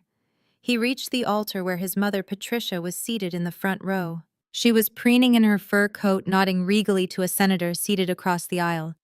When she saw her son's face, her smile faltered. She leaned forward, her voice a sharp hiss masked by a frozen grin. "What is wrong with you?" she whispered through gritted teeth. "You look like a corpse. Fix your tie and stand up straight. The vice president is looking at us." Brandon leaned down, clutching the back of her chair for support. "Mom, listen to me. We have to leave. Right now. We have to get everyone out." Patricia sniffed the air near his face, her eyes narrowing. "Have you been drinking, Brandon? I told you to lay off the scotch until the reception. You are embarrassing me." "No, Mom, please," Brandon pleaded, his voice cracking with desperation. "It is Natalie. I saw her. She is not a maid. She is not broke. She is the owner, Mom. She owns the hotel. She owns the land. She owns everything." Patricia rolled her eyes, dismissing him with a wave of her manicured hand. "Oh, for heaven's sake. Did she call you again? That woman has finally driven you insane. Pull yourself together, Brandon. This is your brother's wedding, not a psychiatric intervention." Jasmine, who had just stepped up to the altar to take her place beside Kyle, noticed the commotion. She looked radiant in a dress that cost more than Brandon's annual salary, but her eyes were cold shards of ice. She reached out and grabbed Brandon's wrist, her nails digging into his skin hard enough to draw blood. "Shut your mouth," she whispered, her voice low and venomous. "I do not know what kind of drama you are trying to stir up, but if you ruin my golden hour, I will destroy you." "Jasmine, Listen, Brandon gasped, trying to pull away. Natalie is upstairs. She showed me the papers. She is the chairwoman. We are trespassing. She is going to humiliate us. We need to run. Jasmine laughed. It was a short, incredulous sound that was picked up by the microphone on the officiant's lapel. Run from whom? Your broke, delusional wife, Brandon. You are clearly drunk. Go stand next to Kyle and be quiet. Or so help me. God, I will have security remove you too. She turned away from him, flashing a dazzling smile at the crowd, signaling the officiant to begin. Brandon looked at his brother Kyle, who just shrugged helplessly. He looked at the guests who were smiling expectantly. He looked up at the penthouse one last time. He was the only person on the Titanic who saw the iceberg, and the captain had just handcuffed him to the railing. "We are dead," Brandon whispered to the wind. The officiant cleared his throat. "Dearly beloved, we are gathered here today." Brandon closed his eyes and waited for the impact. The officiant had barely finished the opening remarks when Jasmine signaled for the microphone. This was her show, and she was not going to let a hired minister do all the talking. She stepped to the center of the altar, her white fox fur draped elegantly over her shoulders, the diamonds on her neck flashing in the winter sun. She looked out at the sea of faces, senators, CEOs, socialites, and smiled the smile of a woman who believed she had finally conquered the world. "Thank you all for being here," Jasmine purred, her voice amplified across the silent terrace. "When Kyle and I began planning this union, we knew we wanted something distinct. We did not just want a wedding, we wanted a gathering of excellence, a curation of the best bloodlines, the sharpest minds, and the most refined spirits." She paused for effect, letting her gaze drift over the front row, lingering for a split second on Brandon, who was shaking so hard his boutonniere was vibrating. In a world filled with mediocrity, she continued, her tone sharpening, "It is a privilege to be surrounded by true quality. We all know that some people simply are not built for this altitude. They lack the breeding, the grace, and the resilience to stand among us. Today we have filtered out the noise. We have removed the interference. We are left with only the pure, the powerful, the elite." A polite ripple of applause went through the crowd. Brandon looked like he was going to vomit. He knew exactly who the noise was supposed to be. He looked down at his shoes, praying for the ground to open up and swallow him before the inevitable impact. Jasmine beamed, soaking in the adoration. "And of course, I must extend a special thank you to our hosts. The Aspen Peaks Resort has been nothing short of magnificent. I know there were some rumors about staffing issues earlier." She let out a dismissive little laugh. "But when you have connections, obstacles simply disappear. I want to personally thank the chairwoman of the Aurelia Collection. Although she values her privacy, she is a very dear close personal friend of my father. It is because of that deep bond of trust and mutual respect that we are able to stand here in this private paradise today." She gestured grandly to the resort behind her, claiming it as her own dominion. "So please," she concluded, raising her hand, "let us celebrate a union that is not just about love, but about legacy, about maintaining the standard that people like us deserve." She handed the microphone back to the officiant, looking triumphant.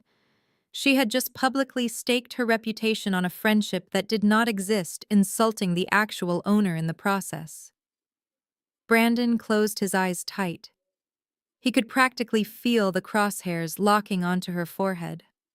High above them in the penthouse control room, I leaned forward and placed my finger on the button labeled Broadcast Override. "You want a legacy, Jasmine?" I whispered to the screen. "I will give you a legacy." I pressed the button. The high-pitched squeal of audio feedback tore through the crisp mountain air, slicing through the elegant atmosphere like a knife. The guests covered their ears, grimacing in pain.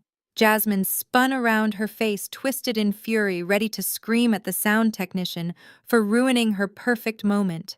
But the technician was not touching the mixing board. He was standing with his hands raised in surrender, staring blankly at his monitors, which had been locked out by a remote override. Behind the altar, the massive 20-foot LED screen, which had been displaying a looped slideshow of Jasmine and Kyle's engagement photos in Paris, flickered violently. The image of the happy couple distorted, pixelating into static for a heart-stopping second before snapping into a new, razor-sharp live feed. A collective gasp swept through the terrace loud enough to drown out the wind. The face looming over the wedding party was not a stranger. It was the woman who had been dragged out of the rehearsal dinner the night before, but she did not look like a deranged stalker or a maid. Natalie sat behind a black obsidian desk framed by the floor-to-ceiling windows of the penthouse suite directly above them. She was wearing a blood-red couture gown that clashed violently with the pristine white floral arrangements. She looked like a judge looking down from the bench, her expression serene and terrifying. The image was so clear that the guests could see the glint of the diamond necklace at her throat and the cold amusement in her eyes. Jasmine dropped the microphone. It hit the wooden platform with a dull thud that echoed across the silent venue. She took a stumble backward, her heel catching on her train, and nearly fell into the officiant. Brandon simply covered his face with his hands, his body sagging as if the strings holding him up had been cut. "Good afternoon, everyone," my voice boomed from the concert-grade speakers surrounding the terrace. It was not the shaky voice of the woman who had been pushed into the champagne tower. It was the rich, commanding voice of a CEO addressing a shareholder meeting.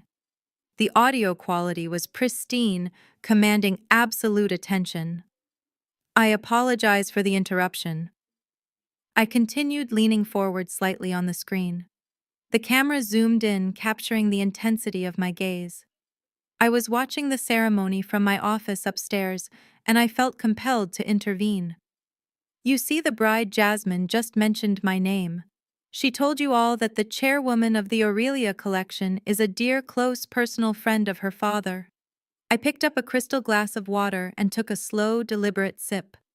The guests watched, mesmerized by the sheer power play unfolding before them. "I hate to be the one to fact-check a bride on her wedding day," I said, setting the glass down with a sharp click. "But I value accuracy above all else. My name is Natalie Vance. I am the chairwoman and majority owner of this resort. And I have never met Winston Vance in my life until I reviewed his failing credit report this morning." The crowd erupted. People stood up, craning their necks to look at the screen, and then at the altar. The illusion of the perfect elite wedding was shattered in an instant. Jasmine stood frozen, her mouth opening and closing like a fish out of water, while her father turned a ghostly shade of white. Up on the screen, I simply smiled. The first domino had fallen. The silence on the terrace was absolute, save for the soft whir of the cooling fans on the massive LED display. My face, projected 20 feet high, looked down at the wedding party with the impassive judgment of a deity. I shifted my gaze on the screen, locking eyes directly with the man in the front row, who was currently clutching his chest as if he were having a cardiac event. "Mr. Winston Vance," I said, my voice smooth and dangerously polite. "I believe you have been frantically refreshing your inbox every 10 minutes since you arrived in Aspen. You sent 5 separate emails to my private equity firm this week alone. You marked them as high importance. You attached a desperate prospectus for Vance Global, pleading for a capital injection to save your Ohio manufacturing plant from immediate bankruptcy. You offered me a controlling stake for pennies on the dollar. You claimed that all you needed was a partner who understood the value of family and legacy." Winston turned a sickly shade of gray. The guests around him recoiled, whispering furiously. The secret of his financial ruin, which he had guarded so carefully, was now being broadcast to the entire Eastern Seaboard elite. "Well, Mr. Vance," I continued, leaning back in my chair, "since we are all gathered here in the spirit of honesty, let me save my executive assistant the trouble of drafting a formal rejection letter. The answer to your request is no. Not today. Not tomorrow. Not in this lifetime." Winston's knees gave way, and he collapsed back into his chair, staring up at my image in horror. And if you are wondering why I said letting the venom seep into my tone, you can thank the woman standing at the altar. You see, I do not invest in liabilities, and your daughter is the biggest liability I have ever encountered. Yesterday she stood in my lobby and called me a maid. She called me a peasant. She had me thrown out of my own restaurant because she deemed me unworthy of breathing the same air as her. She spent the last 24 hours spitting on the hand that could have saved you. I paused, allowing the weight of that revelation to crush him. Then I delivered the final strike. Furthermore, let us discuss the funding for this extravagant event. You all believe Brandon is a successful financier. The truth is, my husband is a mid-level associate who has not closed a deal in 2 years. Every flower, every bottle of champagne, every single deposit for this wedding was charged to a supplementary credit card attached to my trust fund. He stole it from my wallet. He is not a provider. He is a thief. And as of this morning, I have reported the fraud to the authorities. The reaction was instantaneous and explosive. The crowd erupted into a chaotic din of gasps and shouts. It was a social nuclear bomb. The vice president's security detail began moving him toward the exit. The senators looked scandalized. Winston Vance shot up from his chair as if he had been electrocuted. He did not look at me. He looked at his daughter. His face was twisted into a mask of pure, unadulterated rage.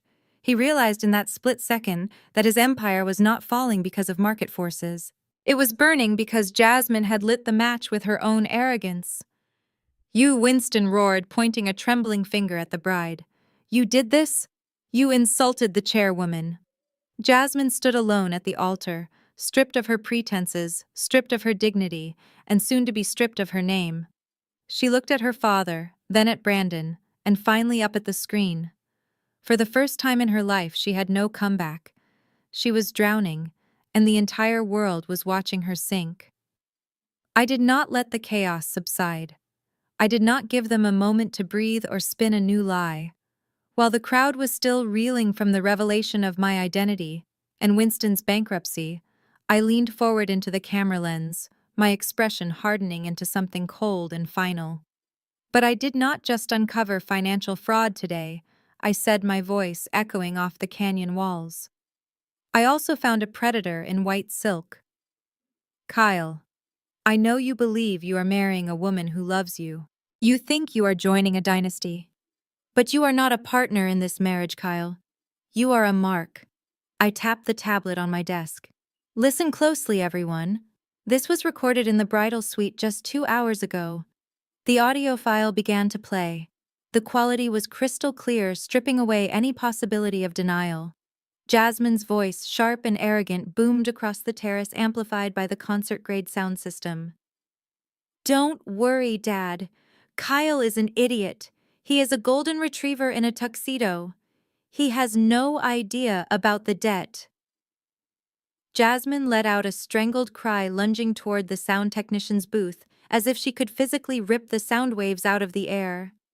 "Turn it off!" she screamed, her face contorted in panic. "It is fake. It is AI." But the recording continued, relentless and damning. "Once the rings are on our fingers, I will have spousal access. I am going to convince him that we need to leverage his parents' assets to buy our dream home.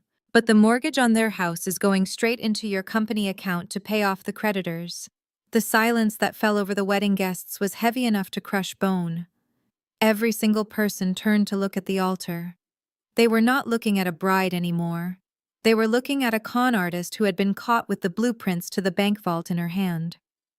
Patricia, who had been sitting in the front row, clinging to her delusions of grandeur, stood up slowly. Her face was ashen.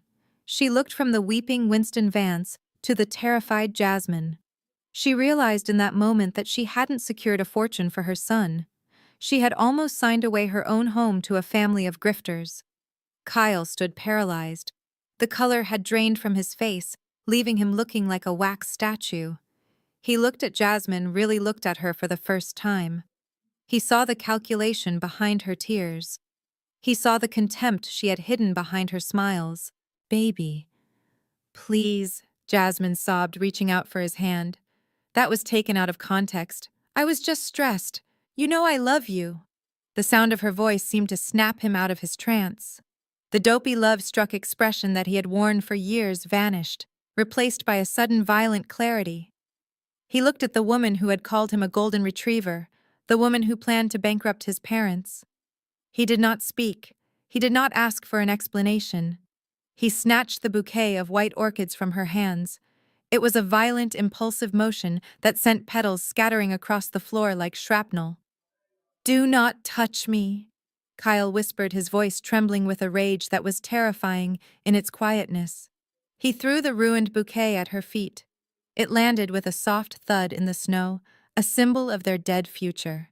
He took a step back, wiping his hand on his tuxedo pants, as if her touch had contaminated him. "You are a monster," he said loud enough for the first 3 rows to hear.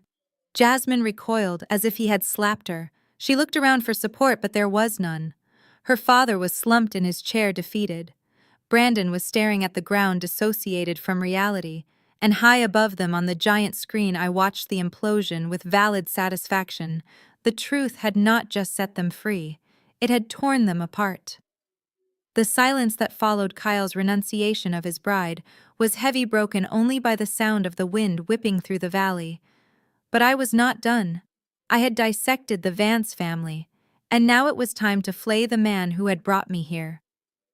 I swiped my finger across the tablet on my desk, and the audio recording of Jasmine faded, replaced instantly by a high-resolution scan of a bank document on the massive LED screen. It was a wire transfer confirmation, magnified so that even the guests in the back row could read the fine print. The amount was highlighted in neon red: $100,000. "Do you recognize this, Brandon?" I asked, my voice cool and clinically detached. Brandon looked up at the screen, squinting against the glare. When he saw the document, his knees finally gave out. He collapsed onto the altar steps, his tuxedo pants soaking up the melting snow. He knew exactly what that piece of paper was. It was the transaction he had made 3 days ago to pay the final deposit for this wedding. I zoomed in on the signature line at the bottom of the document. "You see, everyone, Brandon likes to play the role of the provider." I continued narrating his destruction. "He told you all that he was funding this wedding as a gift to his brother. He strutted around this resort acting like a benefactor. But take a close look at that signature. That is not Brandon's handwriting. That is a clumsy, pathetic attempt to forge my name." A gasp went through the crowd. Forgery was ugly. It was desperate. It was a crime. "You thought you were so clever, Brandon?" I said, leaning into the camera. "You cracked the password to what you thought was our joint retirement savings account. You raided the nest egg to pay for flowers and champagne, thinking you were entitled to it because you are the man of the house." I laughed, a dry, humorless sound. "Let me correct a 5-year delusion for you. You never contributed a cent to that account.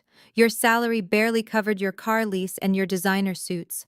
That account, I funded it. Every single month for 5 years, I deposited money from my private trust into that savings fund, letting you believe you were building a future. I let you feel like a man, Brandon. I let you believe you were saving for our old age. But in reality, you were just spending my allowance." I watched the realization wash over him. The humiliation was total. He hadn't just stolen money, he had stolen charity. He had stolen the very safety net I had woven for him out of pity. "And here's the part that should worry you," I added, my voice dropping an octave. "Since that money originated from a federally regulated trust fund, and since you used a telecommunications device to forge my signature across state lines, this is no longer a domestic dispute. This is wire fraud. This is embezzlement. And this is grand larceny." I picked up a file from my desk and held it up to the camera. "I sent a copy of this transfer along with the IP logs from your phone to the Colorado Economic Crimes Unit 10 minutes ago. I did not just call the police, Brandon. I handed them a confession on a silver platter. You wanted to pay for a wedding, congratulations. You just bought yourself a felony conviction." The revelation of the wire fraud hung in the air like toxic smoke, choking the life out of the wedding party. But for Winston Vance, it was not just a scandal. It was a death sentence for his company. The man who had spent a lifetime curating an image of untouchable power looked at his daughter, the architect of his ruin, and finally snapped. He did not see a bride on her wedding day. He saw a failed investment that had just cost him his last lifeline. "You stupid girl!" Winston roared, his face a mask of purple rage. He crossed the short distance between them and delivered a backhand slap that echoed like a gunshot across the silent terrace. The force of the blow knocked Jasmine sideways. She crumbled onto the white carpet, clutching her cheek, her immaculate makeup smeared with tears and shock. The guests gasped, some standing up in horror, but Winston was beyond caring about public opinion. "I told you to be humble," he screamed, standing over her. "I told you we needed this deal. You just insulted the only person who could have saved us. You and your arrogance just talked us into the poorhouse." Jasmine looked up at him, her eyes wide with betrayal. "Dad, please, everyone is watching," she whimpered, but he turned his back on her, burying his face in his hands. Meanwhile, Brandon watched the scene unfold with the terrified eyes of a rat trapped in a burning cage. He looked at the weeping bride, the violent father, and the police sirens that he imagined were already wailing in the distance. He realized with crystal clarity that his alliance with the Vance family was over. He had no allies, he had no money, and he was about to have no freedom. He spun around to face the giant LED screen, where my image watched the chaos with dispassionate interest. In a display of cowardice that would be talked about in New York social circles for decades, Brandon dropped to his knees in the slushy snow. He clasped his hands together, looking up at my digital face like a sinner praying to an angry God. "Natalie, baby, please," he sobbed, the tears streaming down his face. "You have to listen to me. I didn't mean to do it. I was manipulated. It was them." He pointed a shaking finger at Jasmine and Winston. "They pressured me, Natalie. They told me I had to prove myself. I was just trying to be a good husband, but they got in my head. I love you. I have always loved you. Please call the police back. Tell them it was a mistake. I will do anything. I will sign a postnup. Just don't let me go to jail." His groveling was cut short by a piercing shriek from the front row. Patricia, who had been watching her carefully constructed world disintegrate brick by brick, finally reached her breaking point. The reality of the situation crashed down on her. Her son was a felon, her daughter-in-law was a fraud, and she was the mother of a criminal. The shame was too heavy to bear. "My heart," she wailed, clutching her chest in a theatrical display of distress. She swayed on her feet for a moment, making sure the nearest senator was watching, and then collapsed into the aisle with a dramatic thud. Whether it was a genuine medical emergency or a strategic exit strategy, no one knew, and frankly, no one moved to help her. The guests were too busy filming the carnage with their phones. I watched it all from the penthouse, the slap, the begging, the fainting. It was a Shakespearean tragedy performed by clowns. "Save your tears, Brandon," I said, my voice cutting through his sobbing. "You look pathetic. And Patricia, you might want to get up. The paramedics will bill you for the ride, and I know for a fact your card is declined." I leaned back in my leather chair, watching the pathetic tableau unfold on the monitors. Brandon was groveling in the slush, Jasmine was clutching her bruised cheek, and Patricia was playing dead to avoid the consequences of her own greed. It was a circus, and I was tired of being the ringmaster. I checked the Patek Philippe on my wrist. The show had run its course. "Listen to me closely," I said, my voice booming across the terrace one last time, cutting through Brandon's sobbing. "You have occupied my property, abused my staff, and insulted my name long enough. This facility is reserved for paying guests, and you are currently defined as trespassers." I paused, letting the weight of the upcoming threat settle over them like a shroud.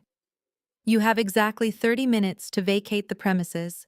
That includes removing your personal effects, your decorations, and yourselves.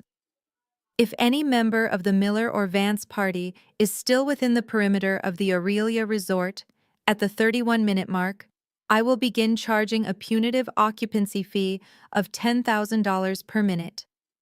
And do not test me. I will auto-draft it from whatever assets you have left before the courts freeze them." The screen went black. The sudden absence of my image was the signal my security team had been waiting for. The double doors of the resort burst open, and a phalanx of 30 guards marched onto the terrace. They moved with the synchronized precision of a military unit, their expressions stone cold. They did not ask the wedding party to leave. They herded them. The reaction from the guests was immediate and brutal. The illusion of prestige had been shattered, replaced by the stench of scandal. The vice president was the first to move his Secret Service detail, rushing him toward the exit to distance him from the radioactive fallout of the Vance family. The senators, CEOs, and socialites followed suit, gathering their furs and clutches with frantic haste. As the guests filed out, they did not offer sympathy. They offered scorn. I watched on the monitor as Mrs. Sterling, a wealthy investor Brandon had spent months trying to impress, stepped deliberately over his legs where he knelt in the snow. She lifted the hem of her gown as if avoiding a puddle of sewage, looking down at him with a sneer of absolute revulsion. "Disgusting," she muttered loud enough for him to hear. Patricia miraculously recovered from her heart attack the moment a guard reached for her arm. She scrambled up, screaming about her Louis Vuitton luggage, realizing that no one was going to carry it for her. Winston dragged a weeping Jasmine by the arm, shoving her toward the exit, his face a mask of defeat. And Brandon.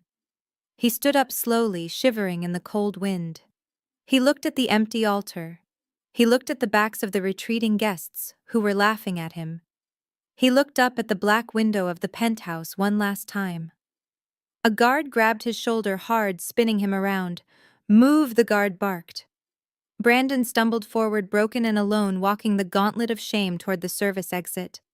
He had come here to be a king. He was leaving as a pauper with a criminal record. I reached for the bottle of vintage champagne on my desk and poured a single glass. The silence in the penthouse was beautiful. The fluorescent lights of the conference room in Midtown Manhattan hummed with a sterile, unforgiving energy. 30 days had passed since the catastrophe at Aspen Peaks, and time had not been kind to Brandon Miller. He sat alone at the mahogany table, looking less like the swaggering financier he pretended to be, and more like a man haunting his own life. His suit, once tailored and crisp, hung loosely on his frame, the fabric slightly shiny at the elbows. He had been fired for cause 3 days after the wedding, his reputation incinerated by the wire fraud investigation that was currently pending with the district attorney. The door opened and Arthur Natalie's lead counsel walked in. He did not offer a hand to shake. He did not offer coffee. He simply sat down opposite Brandon and slid a thick stack of documents across the polished wood. "Sign everywhere there is a red tag," Arthur said, his voice devoid of emotion. Brandon picked up the pen, his hand trembling. He looked at the papers, then up at Arthur, a flicker of his old greed pushing through the exhaustion. "I want to discuss the settlement," Brandon said, his voice raspy. "I looked up the laws. New York is an equitable distribution state. I was married to her for 5 years. I know how much she is worth now. I know about the trust. I am entitled to maintain the marital standard of living. I want $10 million or I am not signing." Arthur did not get angry. He did not even look up from his file. He just smiled, a small, razor-sharp expression that made Brandon's stomach turn. "I was hoping you would bring that up," Arthur said. He reached into his briefcase and pulled out a single yellowed document. It was stapled in the corner, the paper slightly creased. He placed it gently on top of the divorce decree. "Do you recognize this, Mr. Miller?" Brandon squinted at the paper.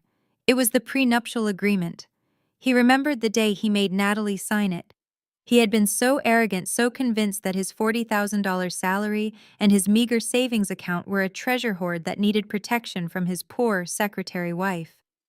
He had forced her to go to a notary. He had insisted on the strictest possible language to ensure she could never touch a dime of his money. Arthur tapped the document with his index finger. Article 4, Section 2. Arthur read aloud. "Any and all assets acquired prior to the marriage or acquired during the marriage via inheritance, trust, or gift shall remain the sole and separate property of the original owner.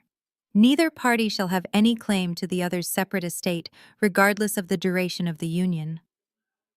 Arthur looked up, his eyes gleaming with malicious amusement. "You insisted on this clause, Brandon. You told Natalie that you didn't want her gold-digging hands on your hard-earned money.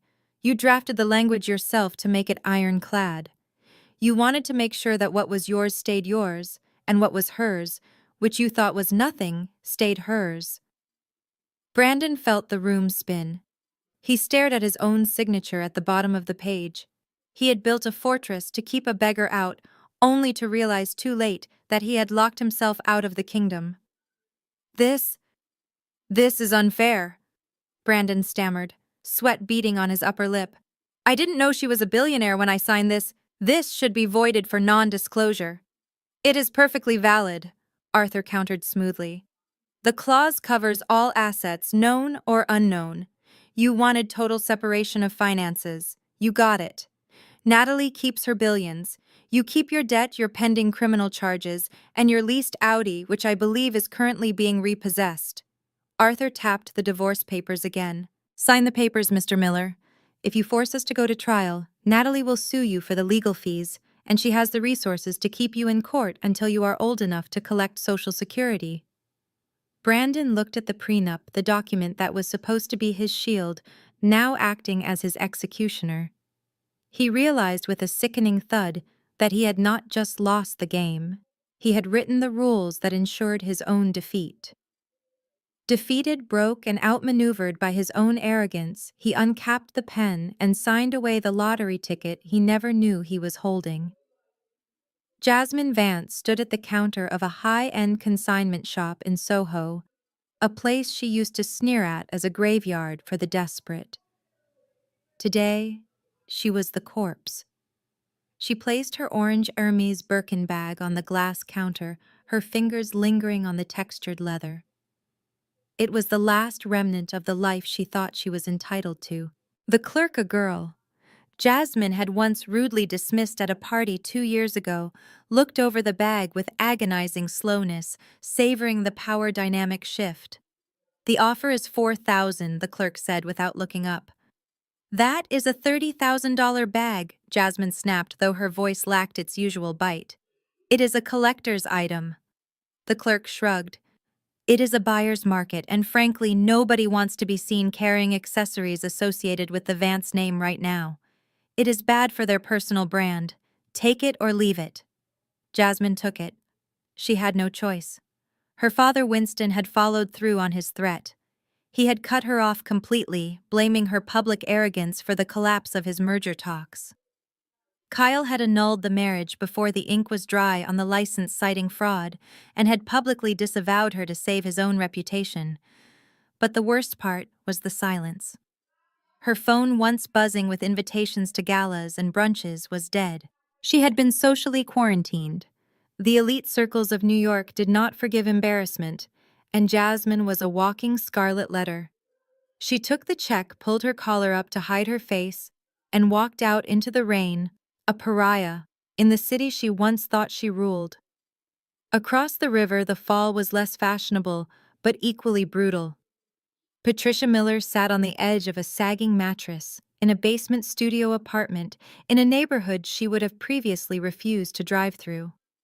The air smelled of damp drywall and boiled cabbage. Her eyes were red and swollen as she looked at the photos on her cracked phone screen. They were pictures of her colonial-style home in Connecticut, the house she had preened over for 30 years. It was gone, sold in a fire sale to cover the restitution for Brandon's wire fraud and the mountain of legal fees he had accrued. The lawyers had been clear: liquidate the assets or watch her son go to prison for a decade. She had chosen her son, but the resentment was a bitter pill that stuck in her throat. She looked around the cramped room filled with boxes she had nowhere to unpack. There was no dining room for her to hold court in. There were no neighbors to impress. She heard the sound of a key in the lock. Brandon walked in looking like a ghost. He was working a minimum wage job, stocking shelves at a grocery store, the only place that would hire him pending his trial. He didn't speak to her. He just collapsed onto the sofa that doubled as his bed. Patricia stared at him, and for the first time she didn't see her golden boy. She saw the anchor that had dragged her to the bottom of the ocean. She had spent her life judging Natalie for being poor, and now, in a twist of cruel irony, Natalie was likely drinking vintage wine in a penthouse while Patricia was heating up soup on a hot plate. The cycle of karma had not just turned, it had crushed them. The morning sun filtered through the floor-to-ceiling glass walls of the Aurelia Global headquarters in Manhattan, illuminating the dust motes dancing in the air above the massive mahogany conference table. I stood at the head of the room, a laser pointer in one hand and a clicker in the other, commanding the attention of the 50 most powerful shareholders in the hospitality industry. Gone were the wool coats and the apologetic posture. Today, I wore a tailored cream power suit that accentuated my authority, my hair pulled back in a sleek, uncompromising bun. The quarterly projections, I said, my voice steady and amplified by the room's acoustics, indicate a 15% increase in revenue following the rebranding of our European assets. The scandal involving the Vance family has ironically only increased our brand visibility. The public loves an underdog story, and bookings at the Aspen property have tripled since the wedding incident. I clicked to the next slide, a graph showing a steep upward trend. We are no longer just a hotel chain. We are a symbol of resilience. Any questions? The room remained silent. 6 months ago, these men would have interrupted me. They would have explained the numbers to me. Now they simply nodded, scribbling notes with a reverence usually reserved for royalty. I had not just inherited a company. I had earned their fear and their respect. I closed the portfolio, dismissing the meeting with a sharp nod.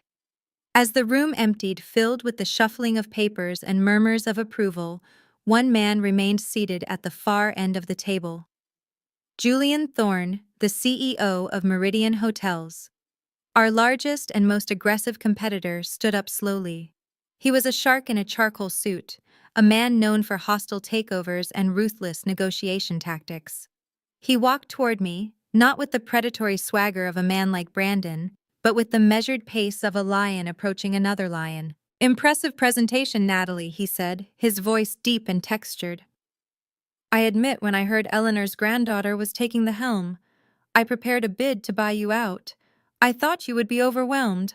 I thought you would be soft." I crossed my arms, leaning against the edge of the table. "And now?" Now Julian smiled, a genuine expression that crinkled the corners of his eyes. "I am terrified. You did not just survive that scandal, you weaponized it. You possess a ruthlessness that your grandmother would have admired." He reached into his pocket, but instead of a business card, he pulled out a simple reservation slip. "I am not here to buy you out, Natalie. I am here to learn. I have a table at Le Bernardin tonight at 8. I would like to buy you dinner, not to discuss a merger, and not because I think you need help. I want to pick your brain about the Asian market expansion." I looked at him. There was no condescension in his eyes. There was no desire to control or diminish me. He was looking at me as an equal, a peer who sat at the same table. It was the first time a man had looked at me without seeing a dollar sign or a servant. I checked my watch, calculated the optics, and made a decision. "I will be there, Julian," I said, picking up my files. "But we split the bill. I do not let anyone pay for my time anymore." He laughed, a rich sound of approval. "I wouldn't dream of it." I watched him walk out, his stride matching my own. I turned to look out the window at the sprawling city below. I had lost a husband who wanted a maid, but I had gained a world that recognized a queen. The view from the top was no longer lonely. It was limitless. The elevator ride to the private observation deck of the Aurelia Tower took exactly 45 seconds. In that short span of time, I rose 1,000 feet above the chaos of the streets, leaving the noise of the city far below. The doors slid open with a soft chime, revealing the rooftop terrace. The air was crisp and cold, whipping around the glass balustrade, but I did not shiver. I walked to the edge and looked out at the sprawling grid of Manhattan. From up here, the taxicabs looked like flowing lava, and the pedestrians were nothing more than ants scurrying through a maze. It was a view that gave you perspective. It was a view that told you exactly who you were. For 5 years, I had lived among the ants. I had made myself small to fit into Brandon's fragile world. I had worn cheap clothes to soothe his insecurity. I had silenced my own voice so he could feel like the loudest person in the room. I had played the role of the supportive wife, the struggling secretary, the invisible woman. I thought that if I loved him enough, if I gave him enough of my light, he would eventually learn to shine on his own. I was wrong. Some people are not black holes because they are empty. They are black holes because they are hungry. They consume everything around them: dignity, money, love, and they never give anything back. Brandon Jasmine, Patricia Winston. They were all the same. They believed that power was something you stole, something you married into, something you wore on your finger, or displayed on a luxury handbag. They chased the appearance of wealth while rotting from the inside out. I took a deep breath, filling my lungs with the rarefied air of the summit. I thought about Brandon stocking shelves in that grocery store. I thought about Jasmine selling her clothes to pay rent. A part of me, the old Natalie, might have felt pity.